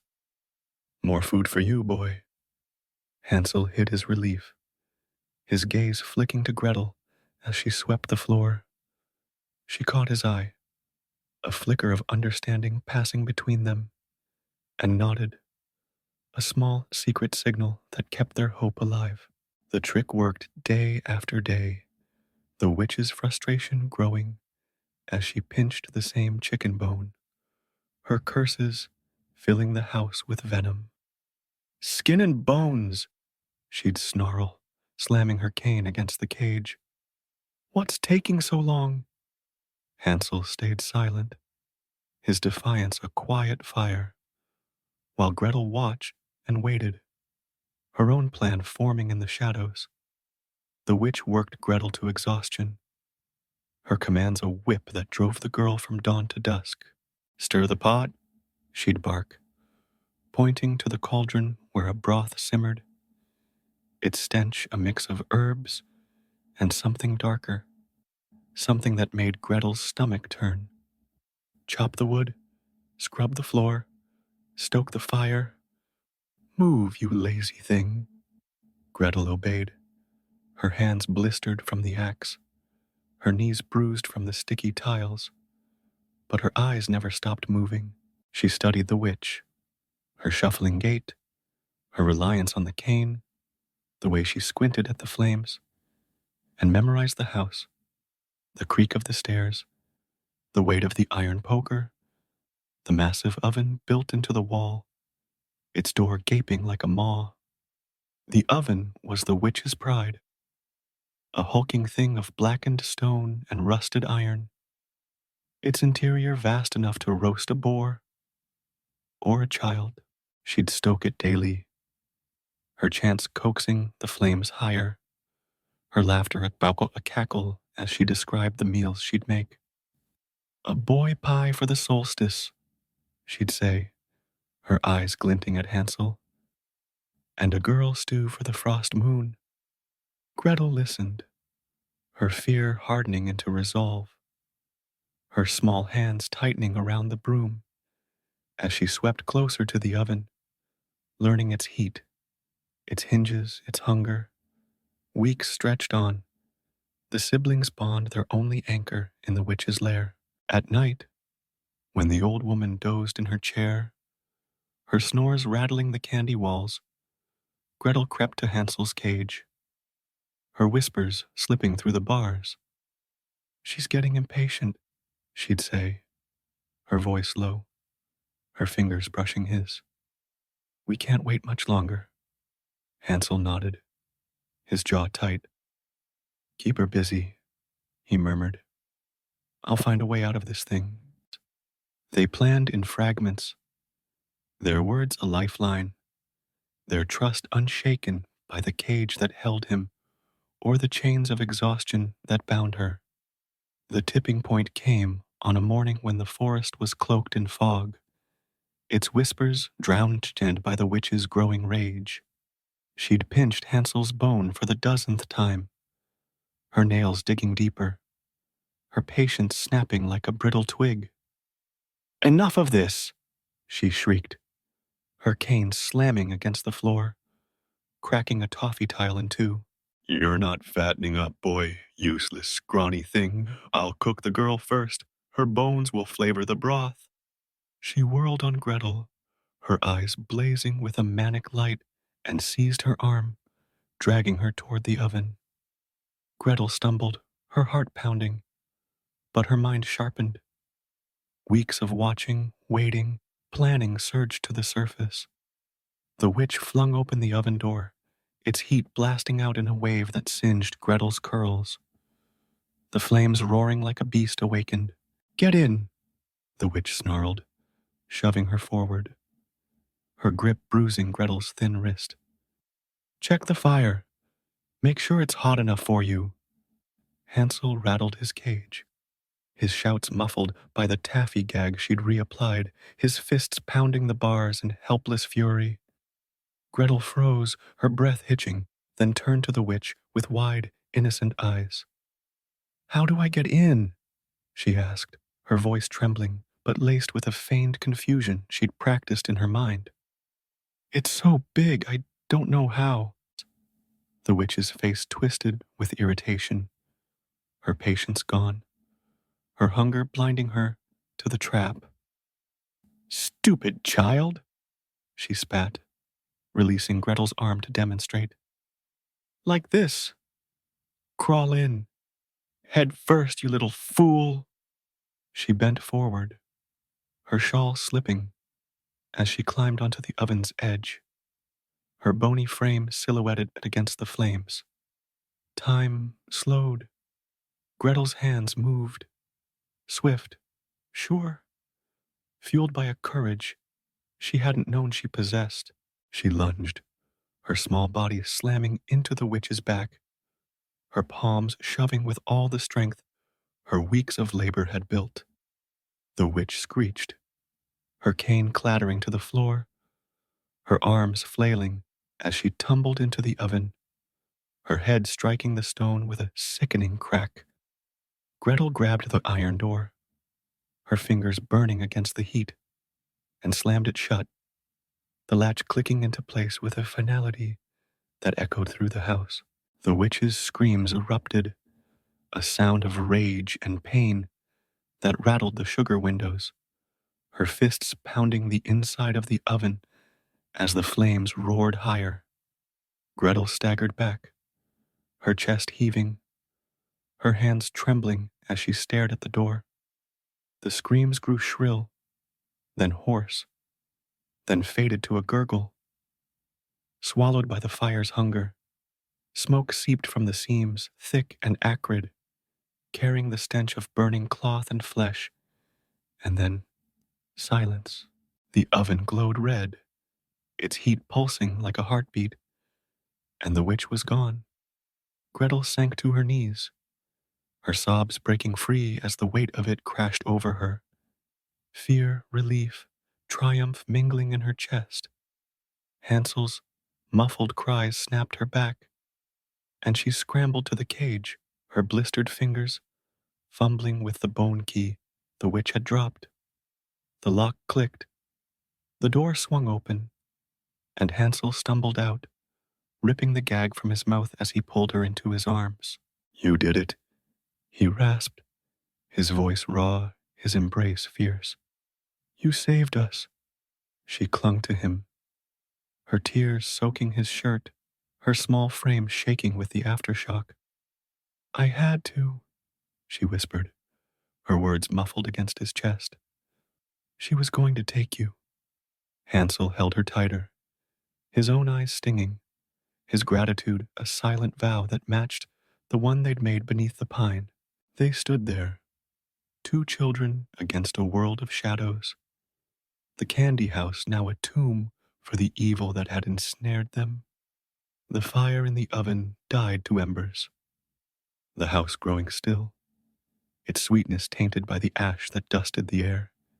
Hansel and Gretel pulled apart, their gazes sweeping the room, the cauldron still simmering, the table littered with half-eaten treats, the witch's cane lying broken on the floor. We can't stay here, Hansel said, his voice firm, his mind already turning to the next step. Gretel nodded, wiping her face with her sleeve, her resolve hardening. But we're not leaving empty-handed, she said, her tone fierce with a strength she'd earned. They searched the house, their hands steady despite the horror they'd faced. Beneath the stairs, hidden behind a panel of caramel, they found a chest, iron-bound and heavy, its lid creaking as they pried it open. Inside gleamed a fortune, gold coins stamped with forgotten crests, rings studded with rubies, necklaces of pearls that shimmered in the dim light. The witch's hoard, gathered from victims who'd fallen to her trap, now lay in their grasp, a lifeline out of the poverty that had driven them here. Hansel filled his pockets, Gretel tied a sack from a quilt, and they stepped outside, the forest air cool against their flushed faces. The candy house stood behind them, its allure faded, its walls sagging, as if the witch's death had drained its magic. They turned away, their hands clasped, their victory a fragile light in the darkness that still stretched ahead. The forest waited, its shadows vast and patient, but they were no longer its prey. They were survivors, bound by a promise and a will to fight. The candy house loomed behind Hansel and Gretel as they stepped into the forest, its sugary walls sagging like a dream, melting under the weight of dawn. The air was crisp, tinged with the scent of pine and the faint, acrid trace of smoke from the witch's fiery end. Hansel clutched a sack of gold and jewels slung over his shoulder, its weight a steady reminder of their triumph, while Gretel held his hand, her small fingers sticky with caramel but firm with resolve. The forest stretched before them, its shadows less menacing now, as if the witch's death had loosened its grip on the world. They were free, battered, weary, but unbroken, and the promise they'd made beneath the pine burned brighter than ever. "We need to get home," Hansel said, his voice steady, his hazel eyes scanning the trees for a path. Gretel nodded, wiping her tear-streaked face with her sleeve, her chestnut curls catching the faint light that pierced the canopy. "To Papa," she added, her tone soft but fierce, a thread of hope woven through her exhaustion. They'd survived the witch, defied the forest's hunger, and now the village called them back, not as victims, but as victors bearing a fortune that could change everything. The journey began with tentative steps, their boots crunching on pine needles and frostbitten earth. The forest was a maze, its paths twisting like the witch's lies. But Hansel's sharp mind traced the way they'd come. Faint impressions in the moss, a snapped twig, the memory of their staggering flight to the candy house. Gretel watched the sky, her blue eyes tracking the sun's slow climb, its light a guide where crumbs and pebbles had failed. Hunger gnawed at them still, their bodies weak from days of toil and terror, but the gold in their sack fueled their steps, a promise of bread and warmth they'd never known. Hours stretched into a day, the forest testing their endurance with every root that tripped them, every gust that chilled their bones. They drank from icy streams, their lips cracking against the cold, and nibbled at scraps of gingerbread Hansel had stuffed into his pockets, remnants of the house that had nearly been their tomb. Gretel's legs faltered, her small frame trembling, and Hansel carried her when she couldn't walk, his own strength fraying but unyielding.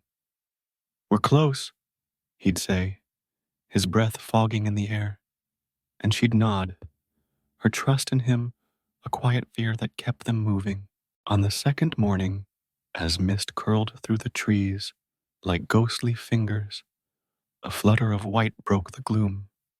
A bird, small with feathers like fresh snow, landed on a branch ahead, its head tilting as it chirped a sharp, clear note. Gretel's eyes widened, a smile tugging at her lips. "It's beautiful," she whispered, and Hansel frowned, his wariness warring with her wonder. "Crows ate our crumbs," he said, but the bird hopped closer, its song insistent, and flew a few paces ahead, pausing to look back. "It wants us to follow," Gretel urged, and Hansel relented, his hand tightening around hers as they trailed the creature. The white bird led them through the forest, its wings a beacon against the shadows, its chirps cutting through the wind's low moan. Hours passed, the trees thinning, the air growing lighter, until the bird soared upward and vanished, leaving them at the forest's edge. Before them lay the village, its thatched roofs dusted with snow, its chimneys silent, its streets a patchwork of mud and memory. Hansel's chest tightened, relief and dread tangling in his gut, while Gretel squeezed his hand, her voice a whisper. We made it. They staggered into the village, their clothes torn, their faces smudged with dirt and ash, the sack of treasure dragging behind them. The few villagers who remained, gaunt figures huddled in doorways, stared in disbelief, their whispers rising like smoke. The woodcutter's children, they murmured, back from the dead. Hansel ignored them, his gaze fixed on the cottage at the village's edge, its walls weathered but standing, its door ajar as if waiting for their return. Inside, the hearth was cold, the air stale with neglect. Johann sat at the table, his head buried in his hands, his axe resting against the wall like a relic of a life abandoned. The room was bare, no food, no firewood, only the echo of a man broken by guilt and loss. He looked up as they entered, his eyes widening, his breath catching in a ragged gasp. Hansel, Gretel, he choked out, rising so fast his chair toppled. He stumbled toward them, his arms enveloping them in an embrace that shook with sobs. You're alive. God forgive me. You're alive. Gretel pressed her face into his chest, her tears soaking his shirt, while Hansel stood stiff, his anger a wall between them. You left us, he said, his voice low, cutting through Johann's relief. Twice. Johann pulled back, his face crumpling, his hands trembling as he gripped their shoulders. I know, he said, his voice raw. I was weak. Lena, she wore me down, and I let her. I've been dying here, thinking you were gone. He sank to his knees, his head bowed. Forgive me, please. I'll spend my life making it right. Hansel's jaw tightened, his fists clenching, but Gretel's small hand found his, her touch a plea. He's our papa, she whispered, and Hansel's resolve softened, his anger giving way to the weight of their shared survival. Where's Lena?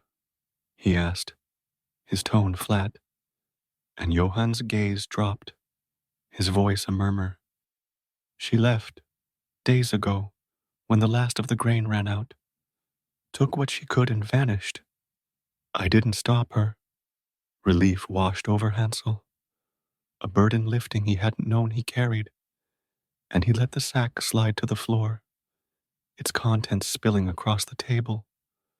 Gold coins glinting, jewels sparkling in the dim light. Johann's eyes widened, his breath hitching. What? Where did you? Gretel stepped forward, her voice steady despite her weariness. We found it, she said. In the forest, from a witch who tried to eat us. We stopped her, Papa. We're not weak anymore. Johann stared, his hands hovering over the treasure, his tears falling anew, not from guilt this time, but from a pride that lit his hollow face. My children, he whispered, pulling them close again. And this time Hansel didn't resist, his own tears breaking free as the family knit itself back together.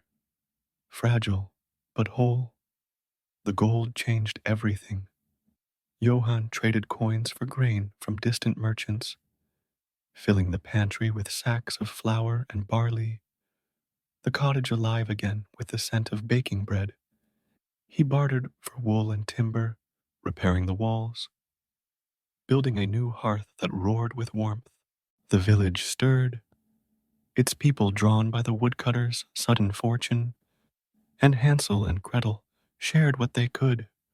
Loaves for the hungry, blankets for the cold. Their kindness a balm to a community that had nearly lost them. Years passed. the famine fading into memory as spring returned to the land, its fields blooming with a vigor that matched the siblings' resilience. Hansel grew tall, his wiry frame filling out, his hands deft with an axe like his father's, his mind sharp with the lessons of survival. Gretel blossomed, her delicate features hardening into a quiet strength, her songs filling the cottage with echoes of the forest's trials and triumphs. They worked beside Johann, their family a fortress against the past, the treasure a foundation for a life they'd fought to reclaim. The forest remained at the village's edge, its shadows a reminder of the darkness they'd faced, but it no longer held fear. The candy house was gone, crumbled to ruin, its sweetness reclaimed by the earth, its witch a ghost in the wind. Villagers whispered tales of the children who'd defied the woods, their story a legend that grew with each telling of Hansel's pebbles, Gretel's courage, and a bond that no curse could break. One evening, as the sun dipped below the hills, painting the sky with streaks of gold, Hansel and Gretel stood at the forest's edge, their hands clasped as they'd been in the darkest nights. "We kept our promise," Gretel said, her voice soft, her eyes tracing the trees where the white bird had led them home. Hansel nodded, his smile warm, his arm slipping around her shoulders. "Always will," he replied, and they turned back to the cottage, its windows glowing with firelight, its door open to a future they'd earned. And so they lived, strong, happy, forever. Two siblings whose cleverness and love had turned shadows into light, a tale etched into the village's heart, a testament that even the deepest woods couldn't sever what was truly bound. The story: Snow White and the Seven Dwarfs. In a kingdom cradled by snow-draped mountains, where rivers sparkled like veins of silver and forests stretched toward the horizon in a tapestry of green, a castle stood as a crown atop the land. Its towers pierced the sky, their white stone gleaming under the sun, and its halls echoed with the footsteps of a royal lineage that had ruled for centuries. Here, in the heart of winter's embrace, a princess was born, a child whose beauty would one day reshape the fate of the realm. They named her Snow White, for her skin was as pale as the frost that kissed the windows, her lips as red as the blood that pulsed through the kingdom's veins, and her hair as black as the ebony trees that guarded the mountain's slopes. Her mother, Queen Isolde, was a woman of gentle grace, her eyes warm with a kindness that softened the court's stern edges. She'd longed for a child through years of barren winters, her prayers carried on the wind to the stars above. When Snow White arrived, born on a night when snowflakes danced like spirits outside the castle, Isolde's joy was boundless. She cradled her daughter in arms, trembling with love, her laughter ringing through the birthing chamber as the king, a broad-shouldered man with a voice like rolling thunder, knelt beside her. "Our light," he said, brushing a tear from Isolde's cheek, and the kingdom rejoiced. A new dawn, breaking over a land that had waited too long. But joy is a fragile thing, easily shattered by the cold hand of fate. Days after Snow White's birth, a fever crept into the castle, silent and swift, its tendrils wrapping around Isolde's weakened frame. The healers came, their faces grim, their herbs and potions powerless against the illness that stole her breath. The queen faded, her last words a whisper to her daughter, "Be brave, my snowflake." And then she was gone, her warmth extinguished like a candle snuffed by the wind. The king wept, his roars of grief shaking the stone walls, and the kingdom draped itself in black, its banners lowered as snow fell in mournful sheets. Snow White grew in a castle shadowed by loss, her father's love her only shield against the silence that followed her mother's death. He doted on her, his rough hands gentle as he braided her ebony hair, his tales of knights and dragons filling the nights when her small voice asked for stories. She was a child of light, her laughter a melody that danced through the halls, her curiosity a flame that warmed the coldest corners. The courtiers adored her, their stern faces softening at her smile, and the servants whispered of her beauty, a gift they swore came from the queen's spirit watching over her.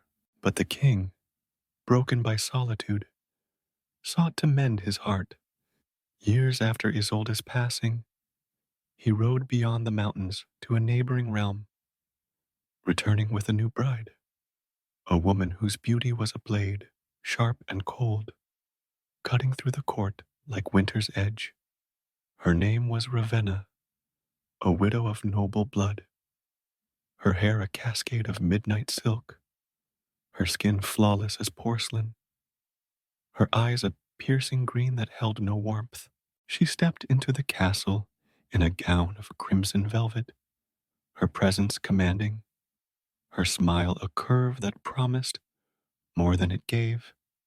The king was captivated, his grief dulled by her allure, and they wed beneath a sky streaked with storm clouds, the kingdom watching in uneasy silence.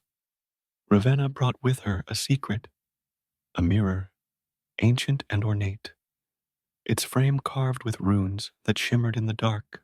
She hung it in her chambers, a tower room where the wind howled through the cracks, and locked the door behind her. The mirror was no ordinary glass. It spoke, its voice a low, resonant hum that answered her every question with truth untainted by flattery.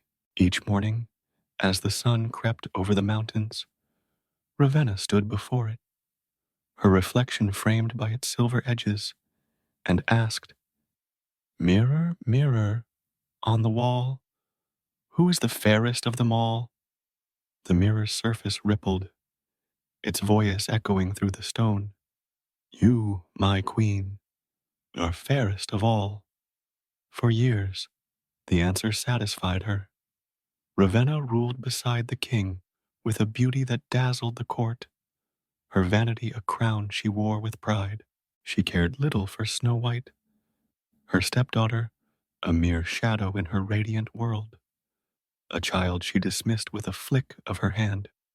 Snow White grew in quiet corners, her days spent in the gardens, where roses bloomed red as her lips, her nights curled by the hearth with tales of her mother's kindness.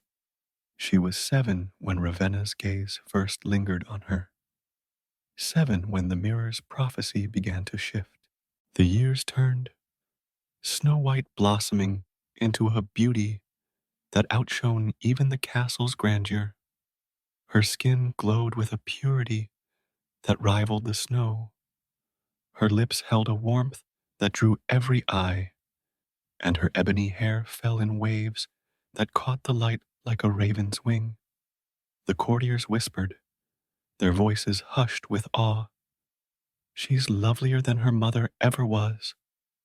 And the king smiled, his pride a quiet flame that Ravenna could not ignore.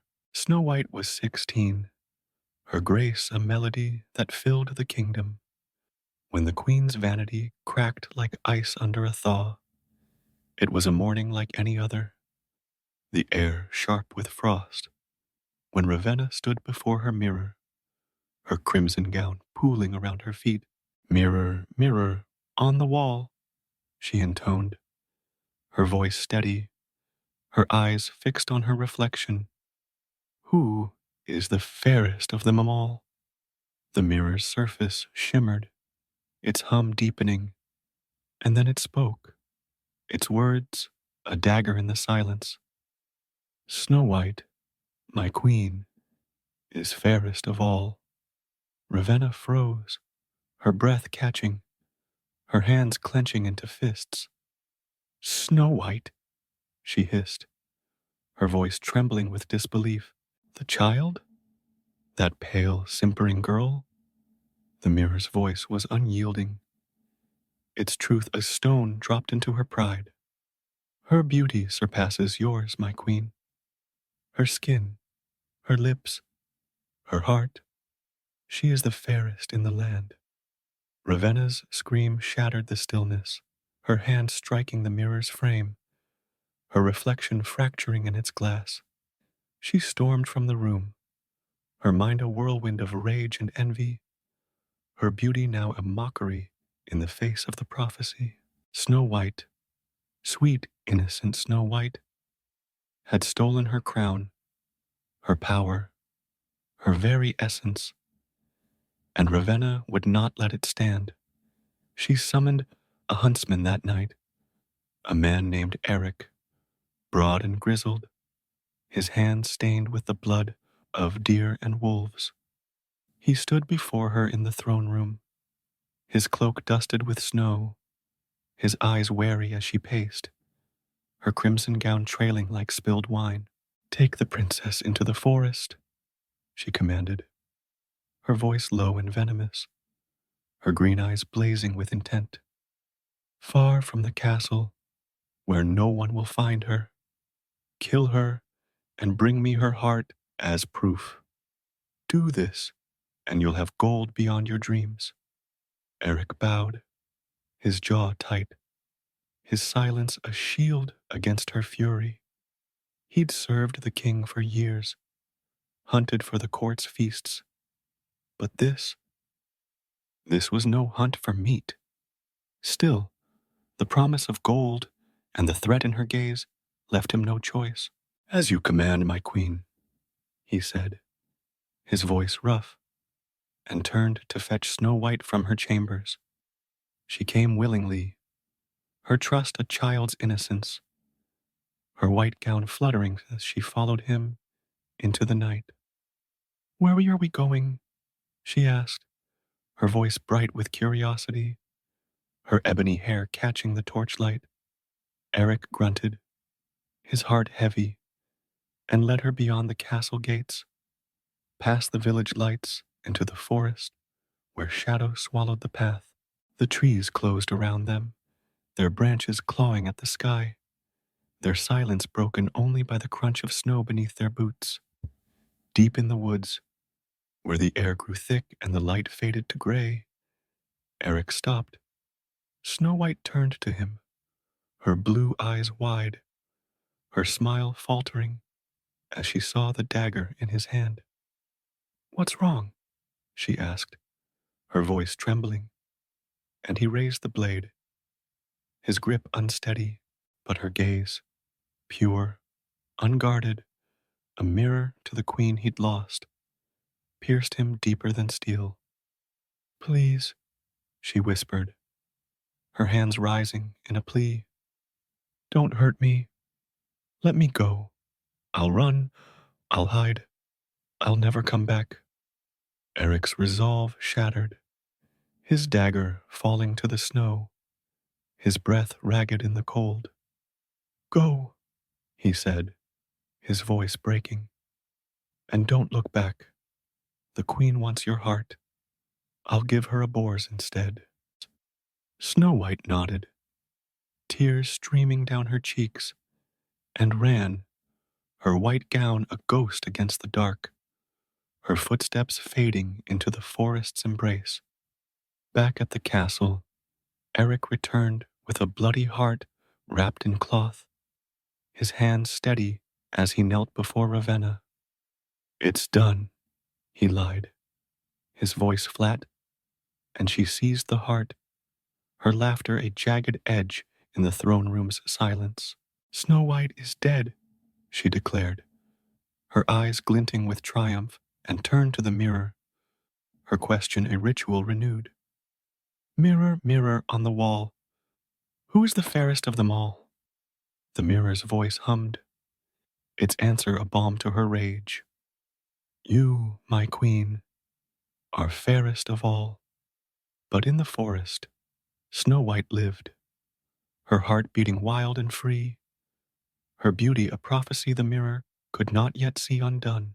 The forest swallowed Snow White whole, its shadows folding around her like a cloak stitched from night itself.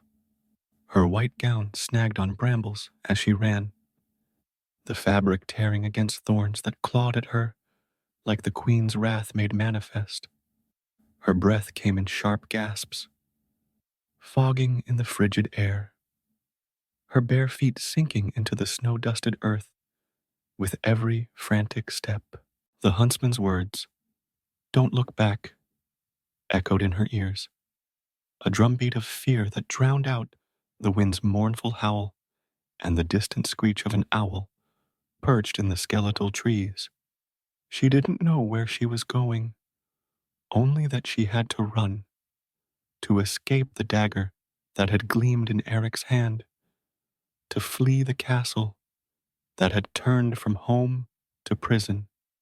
The trees loomed taller the deeper she went, their branches interlocking overhead to form a canopy that blotted out the moon's faint light.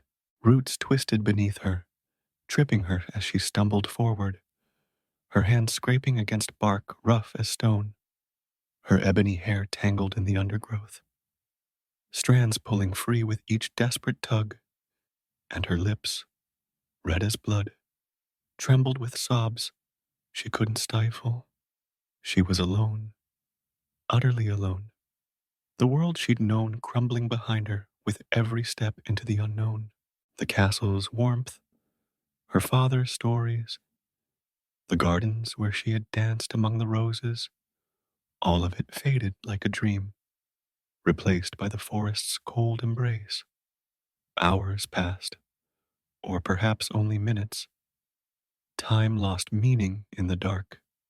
Snow White's strength waned, her legs trembling beneath her, her gown now a tattered shroud, streaked with mud and blood from shallow cuts. She fell to her knees beside a gnarled oak, its trunk wide and ancient, its roots cradling her like a mother's arms. "Please," she whispered, her voice breaking as she pressed her forehead to the bark. "Help me." The wind answered with a gust that rattled the leaves, scattering snow across her shoulders, and she shivered, her tears freezing on her cheeks. The forest was alive around her, its sounds a chorus of menace and mystery. Branches snapped in the distance, a wolf's howl curled through the trees, and the rustle of unseen creatures prickled her skin. She rose, her hands clutching her torn sleeves, and stumbled onward, driven by a spark of a will she didn't know she possessed. She was no longer the princess who'd curtsied in the throne room or laughed with the courtiers. She was a fugitive, a ghost fleeing a fate she couldn't name, her beauty now a curse that had painted a target on her heart. The night deepened, the cold sinking into her bones. When a flicker of light pierced the gloom, Snow White squinted, her breath catching as she pushed through a thicket, thorns tearing at her hands. Ahead, nestled in a small clearing, stood a cottage, tiny, crooked, its thatched roof sagging under a layer of snow, its walls built from rough-hewn logs. A single window glowed with the warm amber of a fire, its light spilling onto the ground like a promise. She staggered toward it, her pulse pounding, her mind too numb to question its presence in this forsaken place. The door was low, its wood weathered and cracked, a wreath of dried holly hanging askew, as if forgotten by time. Snow White hesitated, her hand trembling as she reached for the latch, but exhaustion overruled her fear. She pushed it open, the hinges creaking in protest, and stepped inside, the warmth hitting her like a wave after the forest's icy grip. The room was small, its ceiling low enough that she ducked instinctively, its air thick with the scent of pine and bread. A fire crackled in a stone hearth, its flames casting dancing shadows across the walls, and a table stood at the center, cluttered with 7 small bowls, 7 spoons, and a loaf of bread half eaten, its crumbs scattered like stars. Snow White's legs buckled, relief washing over her as she sank onto a stool, her hands trembling against the table's edge. The room was a chaos of simplicity. 7 tiny chairs, lined up in a row, their cushions patched and worn, a shelf cluttered with pickaxes, lanterns, and jars of dried herbs, a rug of woven rags stretched before the fire, its colors faded but warm. She counted the beds along the wall, 7 narrow frames, each with a quilt stitched from scraps, their pillows dented from use. "Who lives here?" she murmured, her voice a whisper in the stillness. But no answer came, only the fire's soft pop and the wind's distant moan. Hunger gnawed at her, sharper now in the presence of food, and she reached for the bread, her fingers tearing off a small piece. It was stale, its crust tough, but it tasted like life itself, grounding her as she chewed. She sipped from a bowl of cold broth, its flavor earthy and faint, and warmth spread through her chest, chasing away the chill that had settled in her bones. Her eyes grew heavy, the fire's glow blurring at the edges, and she stumbled to the nearest bed, its quilt soft beneath her touch. She curled beneath it, her white gown stark against the patchwork, and sleep claimed her, a deep, dreamless void that swallowed the terror of the night. The forest held its breath as dawn crept closer, its shadows retreating from the cottage's light.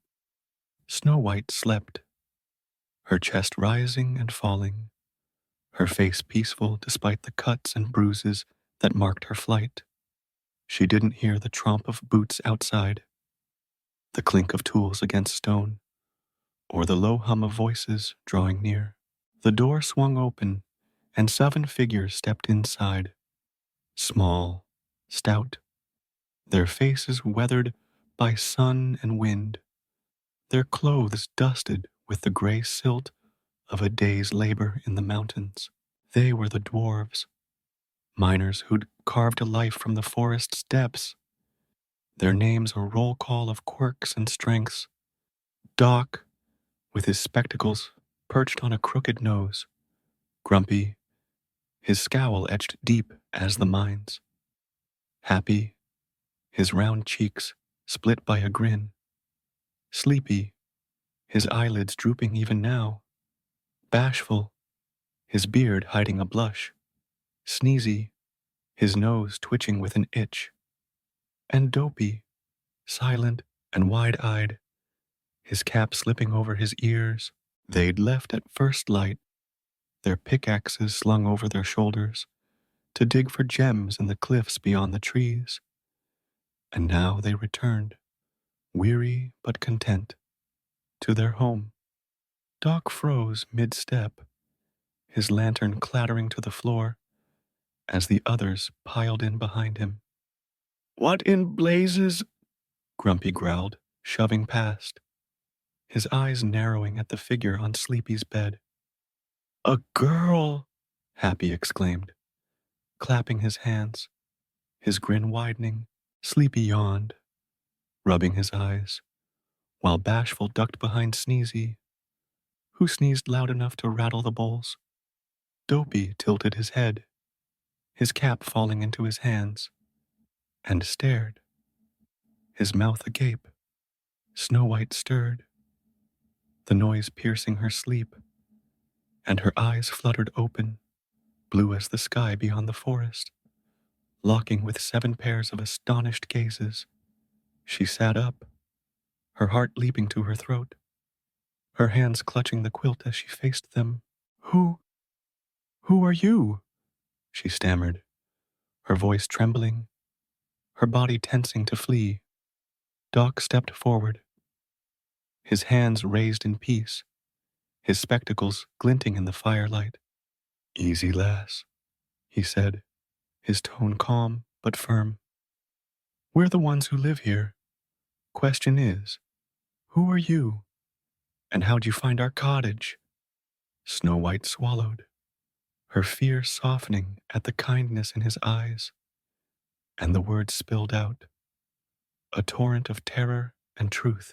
I'm Snow White, she said, her voice breaking. A princess from the castle. My stepmother, the queen, she tried to kill me. She sent a huntsman to take my heart, but he let me go, and I ran through the forest all night until I found this place. Please, don't send me back. She'll find me, she'll... Her tears choked her small frame trembling, and the dwarves exchanged glances, their gruff exteriors cracking under her plea. Happy knelt beside her, his grin fading to a gentle smile. You're safe here, miss, he said, patting her hand. Grumpy huffed, crossing his arms, but his scowl softened. Ain't no queen storming our forest, he muttered. Bashful peeked out, his voice a whisper. She's awful pretty. Sneezy sneezed again, nodding, while Sleepy slumped into a chair, already half dozing. Dopey shuffled closer, offering her a crooked smile, and Doc adjusted his spectacles, his mind made up. You'll stay, he declared, his tone brooking no argument. No one's taking your heart, not while we're around. We've got room, and you've got nowhere else. Rest now. We'll figure the rest come morning. Snow White's tears fell anew, not from fear, but from a gratitude that warmed her more than the fire. Thank you, she whispered, and sank back into the bed, her exhaustion pulling her under once more. The dwarves gathered by the hearth, their voices low as they watched her sleep. A princess, eh? Grumpy said, scratching his beard. Trouble's what she'll bring. Happy chuckled, nudging him. And a bit of light, too. Look at her. Doc hushed them, his gaze thoughtful. She's running from death, he said. We'll keep her alive. That's that. Outside, the forest stood silent, its shadows deep and watchful. But within the cottage, a fragile peace settled, a sanctuary born of kindness in a world turned cruel. Snow White slept, her beauty a quiet promise, unaware of the eyes that would soon seek her again. Dawn crept into the forest with a soft golden glow, its light filtering through the cottage's sugar pane window to dance across Snow White's sleeping form. The fire had dwindled to embers overnight, its warmth lingering in the small room as the 7 dwarves stirred from their makeshift beds. Some sprawled on chairs, others curled on the rag rug, their snores a chorus that had lulled the night away. Snow White's eyes fluttered open, the ache of her flight still heavy in her limbs, but the sight of the tiny beds, the cluttered table, and the 7 figures around her steadied her racing heart. She was safe, for now at least, in a haven carved from the forest's depths. Doc was the first to rise, his spectacles slipping down his nose as he stretched, his joints creaking like the cottage itself. Morning, lads, he muttered, nudging Grumpy, who grumbled and rolled over, his beard tangling in his quilt. Happy bounced up, his grin splitting his round face, while Sleepy yawned, his eyes half closed, even as he shuffled toward the hearth. Bashful hid behind Sneezy, who sneezed into his sleeve, and Dopey stumbled over a stool, his cap tumbling to the floor with a silent giggle. They gathered around Snow White, their gazes a mix of curiosity and caution. As she sat up, her white gown crumpled, but her beauty undimmed. "You're still here," Happy said, clapping his hands, his voice bright with relief. "Thought you might have been a dream." Snow White smiled, shy and tentative, her ebony hair falling across her shoulders. "I'm real," she said, her voice soft but steady, "and so grateful to you all. I don't know what I'd have done without this place." Grumpy huffed, crossing his arms, his scowl deepening. "Don't get mushy," he muttered. "We're not knights in shining armor, just miners with a spare bed." Doc shot him a look, adjusting his spectacles with a frown.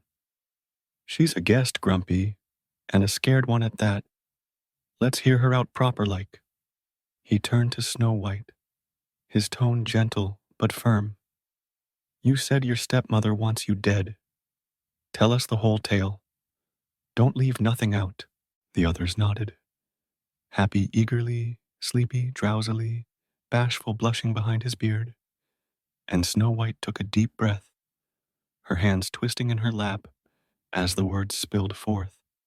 She spoke of the castle, her father's love, her mother's death, a story woven with light until Ravena's shadow fell across it. "She's beautiful," Snow White said, her voice trembling, "but cruel. She has a mirror, a magic one, that talks. It told her I was fairer, and she couldn't bear it. She sent the huntsman to kill me, to cut out my heart, but he let me go. I ran, through the night, through the forest, until I found you." Her tears welled, her blue eyes glistening, and the dwarves listened, their gruff exteriors softening with each word. Happy wiped his eyes, his grin wobbling. "That's awful," he said, his voice thick. "A queen ought to protect her kin, not hunt 'em." Sneezy sneezed, nodding fiercely, while Bashful murmured, "Poor thing," his face red as a beet. Sleepy propped his head on his hand, his snores pausing long enough to mumble, "Wicked woman." Dopey edged closer, his wide eyes brimming with sympathy, and patted her hand with a clumsy gentleness. Grumpy stayed silent, his scowl twitching, but his gaze softened. A crack in his armor. Doc rubbed his chin, his mind turning over her tale. "A magic mirror, eh? And a queen mad enough to kill over it. You're in deep trouble, lass. But you've landed with us, and we don't turn folks away." He glanced at the others, his voice riding with authority. "She stays. We'll keep her hidden, teach her our ways, make her part of the crew. Agreed?" Happy cheered. Sleepy nodded mid-yawn. Bashful whispered a yes. Sneezy sneezed his approval, and Dopey clapped silently. Grumpy huffed, his arms still crossed. "Fine," he growled. "But she pulls her weight. No freeloaders." Snow White's tears fell, not from fear, but from a warmth she hadn't felt since her father's arms. "Thank you," she said, her voice breaking. "I'll work hard, I promise." Doc clapped his hands, his spectacles glinting. "That's settled then. First things first. Breakfast, then we'll show you the ropes." The dwarves bustled into action, their small form darting around the cottage with a practiced Kea that made Snow White smile despite herself. They ate a simple meal, bread softened in broth, dried apples from a jar, a lump of cheese shared among them, their chatter filling the room with life. Happy regaled her with tales of their mining adventures, his laughter infectious. Sneezy sneezed through a story about a gem bigger than his head. Bashful stammered about the forest's flowers, his blush deepening with every word. Sleepy dozed off mid-bite. Dopey mimed digging with an invisible pickaxe, and Grumpy muttered about too much noise, though he passed her an extra apple slice when no one was looking. Doc oversaw it all, his voice cutting through the din to explain their life. Days in the mines, nights by the fire, a rhythm carved from the forest's heart. After breakfast, they taught her their ways. Doc showed her how to bank the fire, his hands steady as he piled logs just so. Happy led her to the garden patch behind the cottage, its soil yielding herbs and roots under his cheerful guidance. Sneezy handed her a broom, sneezing as she swept the toffee crumbs from the floor, while Bashful pointed out the water barrel, his voice a whisper as he blushed. Sleepy demonstrated, briefly, how to mend a torn quilt before nodding off, and Dopey danced around her, his silent joy a lesson in itself. Grumpy lingered by the door, his gruff voice barking orders. "Don't burn the place down, girl." But his eyes followed her with a grudging approval. Snow White learned fast, her hands deft despite their softness, her spirit lifting with each task. She cooked her first meal that night, stew from their meager stores, thickened with roots and spiced with herbs, her laughter mingling with theirs as they ate around the table. "Not bad," Grumpy conceded, his spoon scraping the bowl, and Happy clapped her on the back, declaring her one of us. The cottage became her sanctuary, its walls a shield against the world she'd fled, its warmth a balm to her wounds. Days turned to weeks, a fragile peace settling over them. Snow White tending the home, while the dwarves mined, their bond growing like ivy over stone. But peace is a fleeting guest when shadows linger. Far beyond the forest, in the castle's highest tower, Ravena stood before her mirror, her crimson gown pooling around her like blood on snow. The huntsman's lie had held for so a time. His boar's heart, presented in a silver box, had convinced her of Snow White's death. She'd worn her triumph like a crown, her beauty unchallenged, her laughter echoing through the court. But doubt crept in, a whisper in her mind, and on a morning when frost rimmed the windows, she faced the mirror once more. "Mirror, mirror on the wall," she intoned, her voice smooth as silk, her green eyes fixed on her reflection. "Who is the fairest of them all?" The mirror's surface rippled, its hum deepening, and its answer struck her like a blow. "Snow White, my queen, is fairest of all. She lives hidden in the forest, her beauty blooming beyond your reach." Ravena's scream shattered the silence, her fist striking the mirror's frame, her reflection fracturing it into 1,000 jagged pieces. "Alive?" she hissed, her chest heaving, her nails digging into her palms until blood welled. "That fool huntsman lied to me." She paced the tower, her mind a storm of rage and cunning, her beauty twisted by the envy that consumed her. "She thinks she's safe," Ravena muttered, her lips curling into a sneer. "But I'll find her. I'll bury her myself." She turned to her table, its surface littered with vials and herbs, and began her work, mixing potions, whispering spells, her hands steady with a purpose born of hate. She would go to the forest, disguised as a peddler, her beauty cloaked in age and rags, her weapons hidden in gifts no innocent could resist. "Snow White will fall," she vowed, her voice a blade in the dark. And I'll be fairest once more.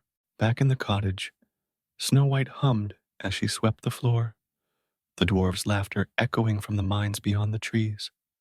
She didn't know the storm gathering at the kingdom's heart, didn't see the shadow creeping closer with each passing day.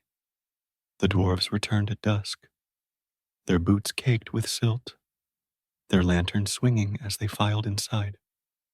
Good stew tonight? Happy called, his grin wide, and Snow White nodded, her smile bright as the fire she tended. The best yet, she said, and they gathered around her, their small family a fortress against the world. The forest stood silent, its shadows deepening as night fell, its secrets held close. Snow White was safe, for now. But the mirror's truth had set a hunt in motion, and the dwarves' kindness would soon face its greatest test. The forest stretched its shadows over the dwarves' cottage as summer waned, its air growing crisp with the promise of autumn. Inside, Snow White moved with a grace born of months among her new family, her white gown replaced by a patched dress of green wool, her ebony hair tied back with a ribbon Happy had found in the mines. The dwarves, Doc, grumpy, happy, sleepy, bashful, sneezy, and dopey, had woven her into their lives, her presence a light that softened their rough edges. She cooked stews thick with roots and herbs, swept the toffee-crusted floor, and sang songs that echoed through the trees, her voice a melody that drew birds to the window. The cottage was home now, its walls a sanctuary, its laughter a shield against the past.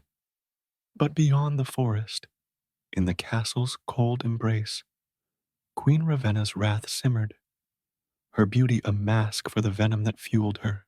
The mirror's revelation, Snow White alive, thriving, fairer than ever, had ignited a fire in her soul, one that no potion could quench. She stood in her tower, her crimson gown pooling around her like spilled blood, her hands deft as she brewed her vengeance. Vials clinked, herbs smoked, and her chants wove spells into the air, her green eyes glinting with a malice that twisted her once radiant face. She'll pay, she muttered, her voice a hiss, and the forest will be at her grave. Her first trap came on a morning when mist curled through the trees, cloaking the cottage in a haze of silver. The dwarves had trudged off to the mines, their pickaxes clanging, their voices fading into the fog, leaving Snow White alone with her chores. She hummed as she swept the porch, the broom's bristles stirring leaves, when a figure emerged from the mist. An old woman, her back hunched, her gray hair spilling from a tattered shawl. Her face was wrinkled, her eyes milky, and her kitat clutched a basket draped with a cloth. Good day, dearie, she croaked, her voice warm, but edged with something Snow White couldn't place. A peddler with wares for a pretty lass. Care to see? Snow White paused, her kindness outweighing her caution, her blue eyes bright with curiosity. What do you have? She asked, stepping closer, and the old woman, Ravena in disguise, smiled, her lips stretching too wide. She pulled back the cloth, revealing a ribbon of silk, its hue a deep violet that shimmered in the light. A gift for your waist, she said, holding it out. To make you lovelier still. Snow White hesitated, the dwarf's warnings about strangers flickering in her mind, but the ribbon's beauty drew her in. It's lovely, she said, and let the woman tie it around her. The silk tightened, its threads enchanted with Ravena's spell, squeezing her waist like a vice. Snow White gasped, her breath stolen, her hands clawing at the ribbon as her vision blurred. She stumbled, her knees buckling, and fell to the porch, her body limp as the life drained from her. The old woman cackled, her disguise flickering as she turned to leave. But the forest wasn't done. The dwarves, delayed by a collapsed tunnel, returned early, their boots pounding the earth as they burst through the mist. "Snow White!" Happy cried, dropping his lantern, his grin vanishing as he raced to her side. Doc knelt, his spectacles fogging with panic, and saw the ribbon's cruel grip. "Cut it!" he barked, and Grumpy's knife flashed, slicing the silk free. The spell broke, air rushing back into Snow White's lungs, and she coughed, her eyes fluttering open as color returned to her cheeks. "What happened?"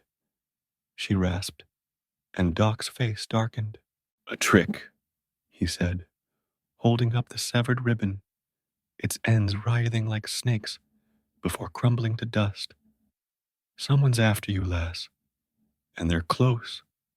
Ravenna retreated to her tower, her disguise shed, her rage boiling as the mirror confirmed Snow White's survival. "Fools!" she spat, her hands trembling over her potions. "But I'm not finished." Her second trap came a week later, on a day when the sun hung low, casting long shadows across the cottage. The dwarves were at the mines, their warning stern. "Stay inside, lock the door." But Snow White's trust lingered, her heart too open to lock out the world. A knock sounded, soft and insistent, and she peered through the window to see the old woman again, her basket now brimming with combs of bone and wood. "Just a trinket, dearie," the peddler crooned, her voice syrupy. "For that pretty hair of yours." Snow White bit her lip, the ribbon's memory sharp. But the comb, a delicate thing carved with roses, called to her innocence. "Just one," she said, cracking the door, and the woman handed it over, her smile a blade in the dusk. Snow White slid it into her hair, its teeth grazing her scalp, and the poison seeped in. Swift, silent, a darkness that felled her like a tree. She crumpled to the floor, her breath stilled, her beauty frozen in a death-like mask. The dwarves returned as twilight fell, their lanterns swinging, their chatter halting at the sight of the open door. "Snow White," Bashful stammered, his blush draining to white, and they rushed inside, finding her lifeless by the hearth. Sneezy sneezed in panic, his hands shaking, while Sleepy jolted awake, his eyes wide. Doc seized the comb, yanking it free, its poison dissipating in a puff of black smoke, and Snow White stirred, her chest rising with a shuddering gasp. "The peddler," she whispered, her voice weak. "She came again." Grumpy's fists clenched, his growl a thunderclap. "Next time we catch her," he vowed, and the dwarves tightened their watch, their kindness now edged with steel. Ravenna's fury erupted in the tower, her scream shattering a vial, her beauty twisting into a snarl as the mirror mocked her failure. "She lives," it intoned, and she seized her final weapon, an apple, red as her lips, its flesh laced with a poison so potent no dwarf could undo it. She halved it, tainting one side, and donned her disguise once more, her plan a masterpiece of deceit. On a morning when frost rimmed the leaves, she hobbled to the cottage, her basket light, her smile honed to perfection. The dwarves were gone, their warnings ringing in Snow White's ears. Don't open the door, not for anyone. But the old woman's knock was gentle, her voice a plea. One last gift, dearie, she called. An apple to share, nothing more. Snow White peered out, her heart warring with her head, and saw the woman bite into the untainted half, her teeth crunching with a harmless sound. See, safe as can be, the peddler said, offering the other half, its red skin gleaming like a ruby. Snow White's caution faltered, her trust betrayed by her own kindness, and she took it, her lips closing around the poisoned flesh. The taste was sweet, then bitter, a coldness spreading through her veins. She gasped, her hands dropping the apple, and fell, her body still as stone, her eyes glassy in a sleep deeper than death. Ravena laughed, her disguise melting away as she stood over her crimson gown a stark contrast to Snow White's pallor. Fairest no more, she hissed, and vanished into the forest, her triumph a shadow that darkened the trees. The dwarves returned at dusk, their lanterns dim against the gathering night, and found her, Snow White, lifeless on the floor, the apple beside her, its bitten half a silent accusation. No, Happy wailed, falling to his knees, his tears soaking her hand. Doc checked her pulse, his fingers trembling, but found no beat, no breath. She's gone, he whispered, his spectacles fogging with grief, and Grumpy roared, his fist striking the wall, cracking a log. Sleepy sank into a chair, his snores replaced by sobs, while Bashful hid his face. Sneezy sneezed through his tears, and Dopey clutched her sleeve, his silent wail shaking his small frame. She can't be dead, Happy choked, his grin gone. Not our Snow White. But the poison was beyond their skill. Its magic a wall they couldn't breach. They lifted her, their hands gentle as they carried her to the table, her beauty untouched even in death.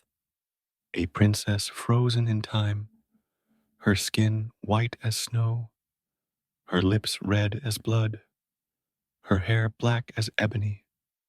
We'll give her a resting place, Doc said, his voice breaking, and they crafted a coffin of glass and wood, its panels clear as crystal, its frame carved with flowers from Bashful's shy hands. They bore her into the forest, placing the coffin in a glade where sunlight pierced the canopy, its rays gilding her still form. Flowers bloomed around her, roses, lilies, daisies, a garden born of their grief, and they stood vigil, their lanterns flickering as night fell. She was ours, Grumpy murmured, his scowl softened by tears. And we failed her. The dwarves wept, their kindness powerless against the evil that had won, their home now a hollow shell without her light. In the castle, Ravena stood before her mirror, her crimson gown a victory banner, her smile sharp as a blade. Mirror, mirror on the wall, she asked, her voice triumphant, who is the fairest of them all? The mirror's hum was a song of her glory. You, my queen, are fairest of all. She laughed, her beauty restored, her envy sated, for now. But the forest held its breath, its shadows whispering of a tale unfinished, a love yet to come. The forest mourned in silence as autumn surrendered to winter, its trees shedding their last leaves to blanket the glade where Snow White lay. Her glass coffin gleamed in the pale sunlight, a prism that caught the frost and turned it to diamonds. her still form within a vision of beauty untouched by time. Her skin remained white as snow, her lips red as blood, her ebony hair fanned across the velvet cushion beneath her head. A princess frozen in a sleep deeper than death, guarded by the 7 dwarves who'd become her family. The glade was their shrine, its flowers withered but enduring, a testament to the light she'd brought to their lives. Doc, grumpy, happy, sleepy, bashful, sneezy, and dopey took turns watching over her, their lanterns flickering through the long nights, their voices hushed with a grief that had no end. Doc polished the glass, his spectacles fogging with unshed tears. Grumpy stood sentinel, his scowl masking a heart that ached. Happy left wildflowers at her feet, his grin lost to memory.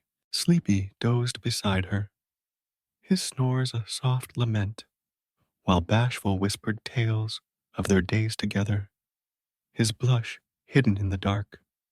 Sneezy sneezed blessings over her, and Dopey traced her face through the glass, his silent sorrow a language only she had understood.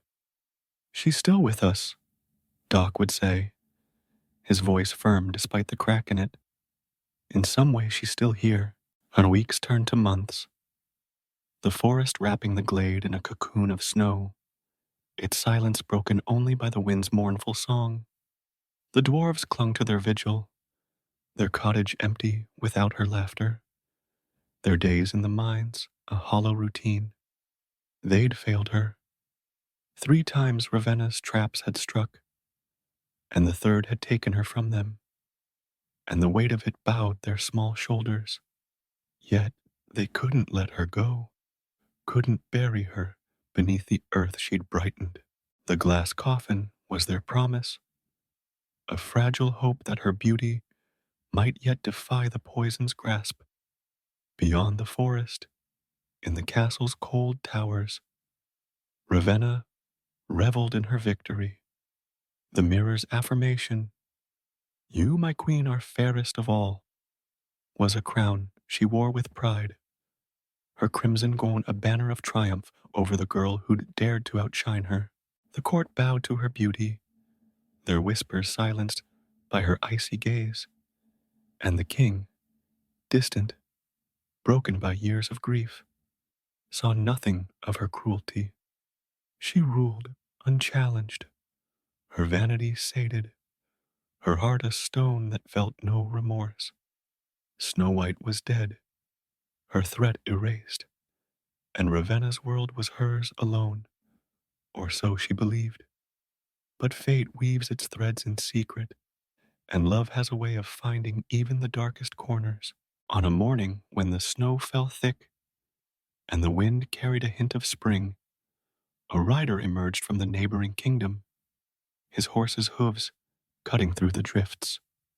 Prince Florian was young, his dark hair tousled beneath a fur-lined hood, his brown eyes sharp with a curiosity that had led him far from his father's court.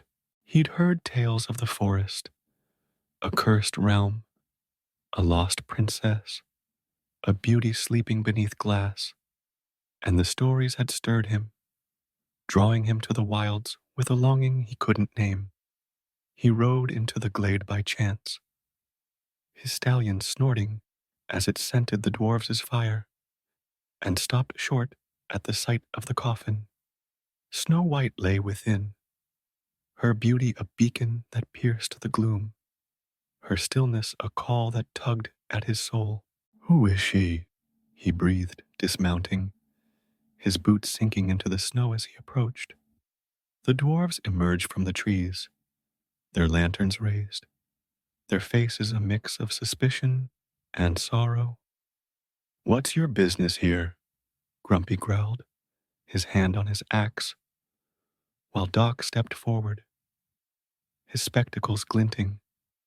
"She's Snow White," Doc said, his voice heavy. "Our princess, taken by a witch's poison. We couldn't save her." Florian's gaze softened, his hand resting on the glass, his breath fogging its surface. I have heard of her, he said. A girl fairer than any, lost to a queen's envy. She's beautiful, even now. Happy's tears welled, his voice trembling. She was ours, he said, and we lost her. Bashful nodded, his whisper barely audible. She was kind, too kind. Florian knelt, his eyes tracing her face, her pale skin, her red lips, her ebony hair, and a pang struck his chest, a feeling deeper than pity, stronger than awe. Let me take her, he said, his voice steady but pleading. To my kingdom, where she'll be honored, where her story won't fade. I'll build a shrine, a place for her to rest in peace. The dwarves hesitated, their bond with her a chain they couldn't break.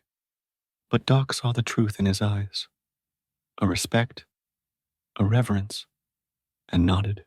She deserves more than this glade, he said. But treat her gentle, lad. They lifted the coffin, their hands careful, their tears falling onto the glass as Florian's men, 2 guards who'd followed him, secured it to a sled. The journey began, the dwarves trailing behind, their lanterns dim against the snow's glare, their hearts heavy with farewell. But fate, ever capricious, had one last twist. As the sled jolted over a root, one guard, a clumsy youth named Torin, stumbled, his grip slipping, and the coffin tipped, crashing to the ground with a crystalline shatter. The glass held, but the jolt shook Snow White's still form, and the apple's poisoned piece lodged in her throat, dislodged, tumbling free onto the snow.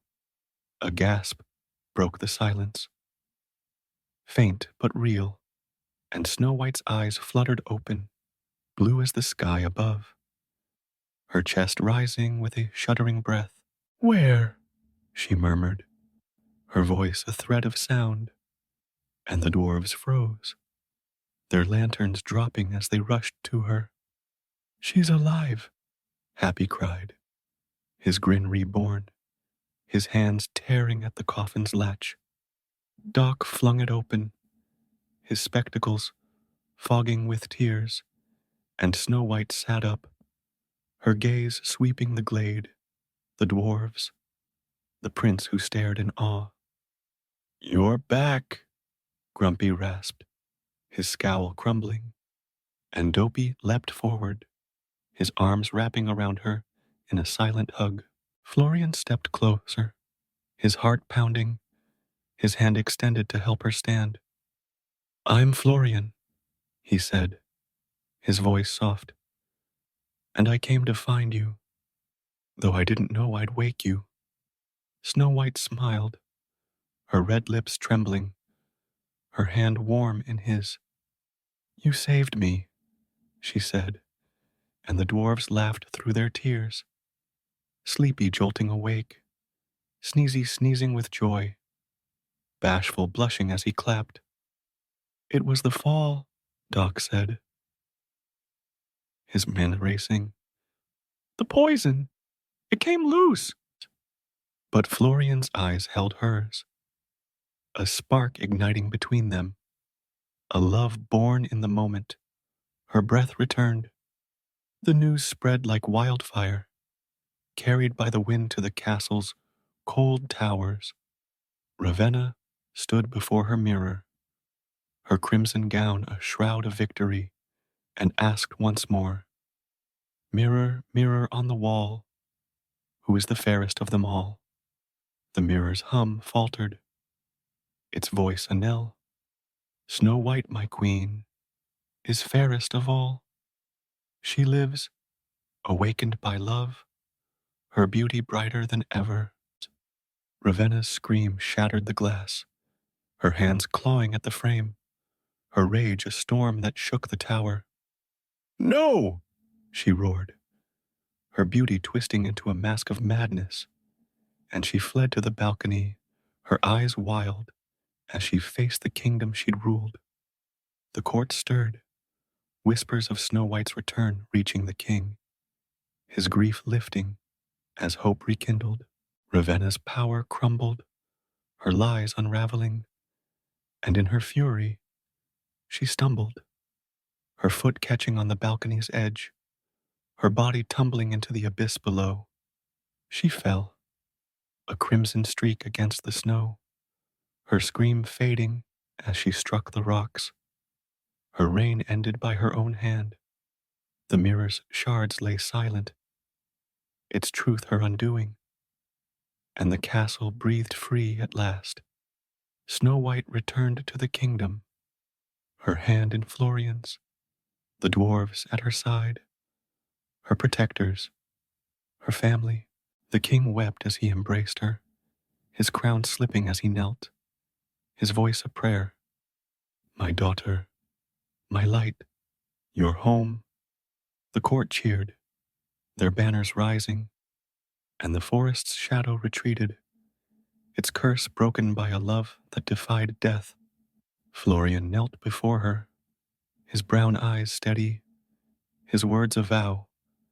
"Will you stay with me, Snow White, as my queen?" She nodded, her smile radiant, her heart whole in a way it hadn't been since her mother's arms. They wed beneath a sky of spring blossoms, the castle gardens blooming with roses, red as her lips, the dwarves dancing in their patched tunics, their laughter a song that filled the air. Doc led the toast, his spectacles glinting. Grumpy grumbled but clapped. Happy spun Gretel style with joy. Sleepy swayed mid-yawn. Bashful blushed through his vows. Sneezy sneezed confetti, and Dopey twirled, his cap flying. The kingdom flourished under their reign, its fields golden, its people free. Snow White's kindness, a light that Ravenna's darkness could never extinguish. The dwarves returned to their cottage, their minds richer for her memory, their lives forever changed by the girl they'd saved, and who'd saved them. "She's a queen now," Happy said, his grin wide, and Grumpy nodded, his scowl soft. Our queen, they lived on, their bond with her a thread that time couldn't fray, their cottage a beacon in the forest's heart. And so, Snow White and Florian ruled, happily, truly forever, a love born from a kiss that broke a curse, a tale etched into the kingdom's soul, proving that even the deepest sleep could yield to the dawn.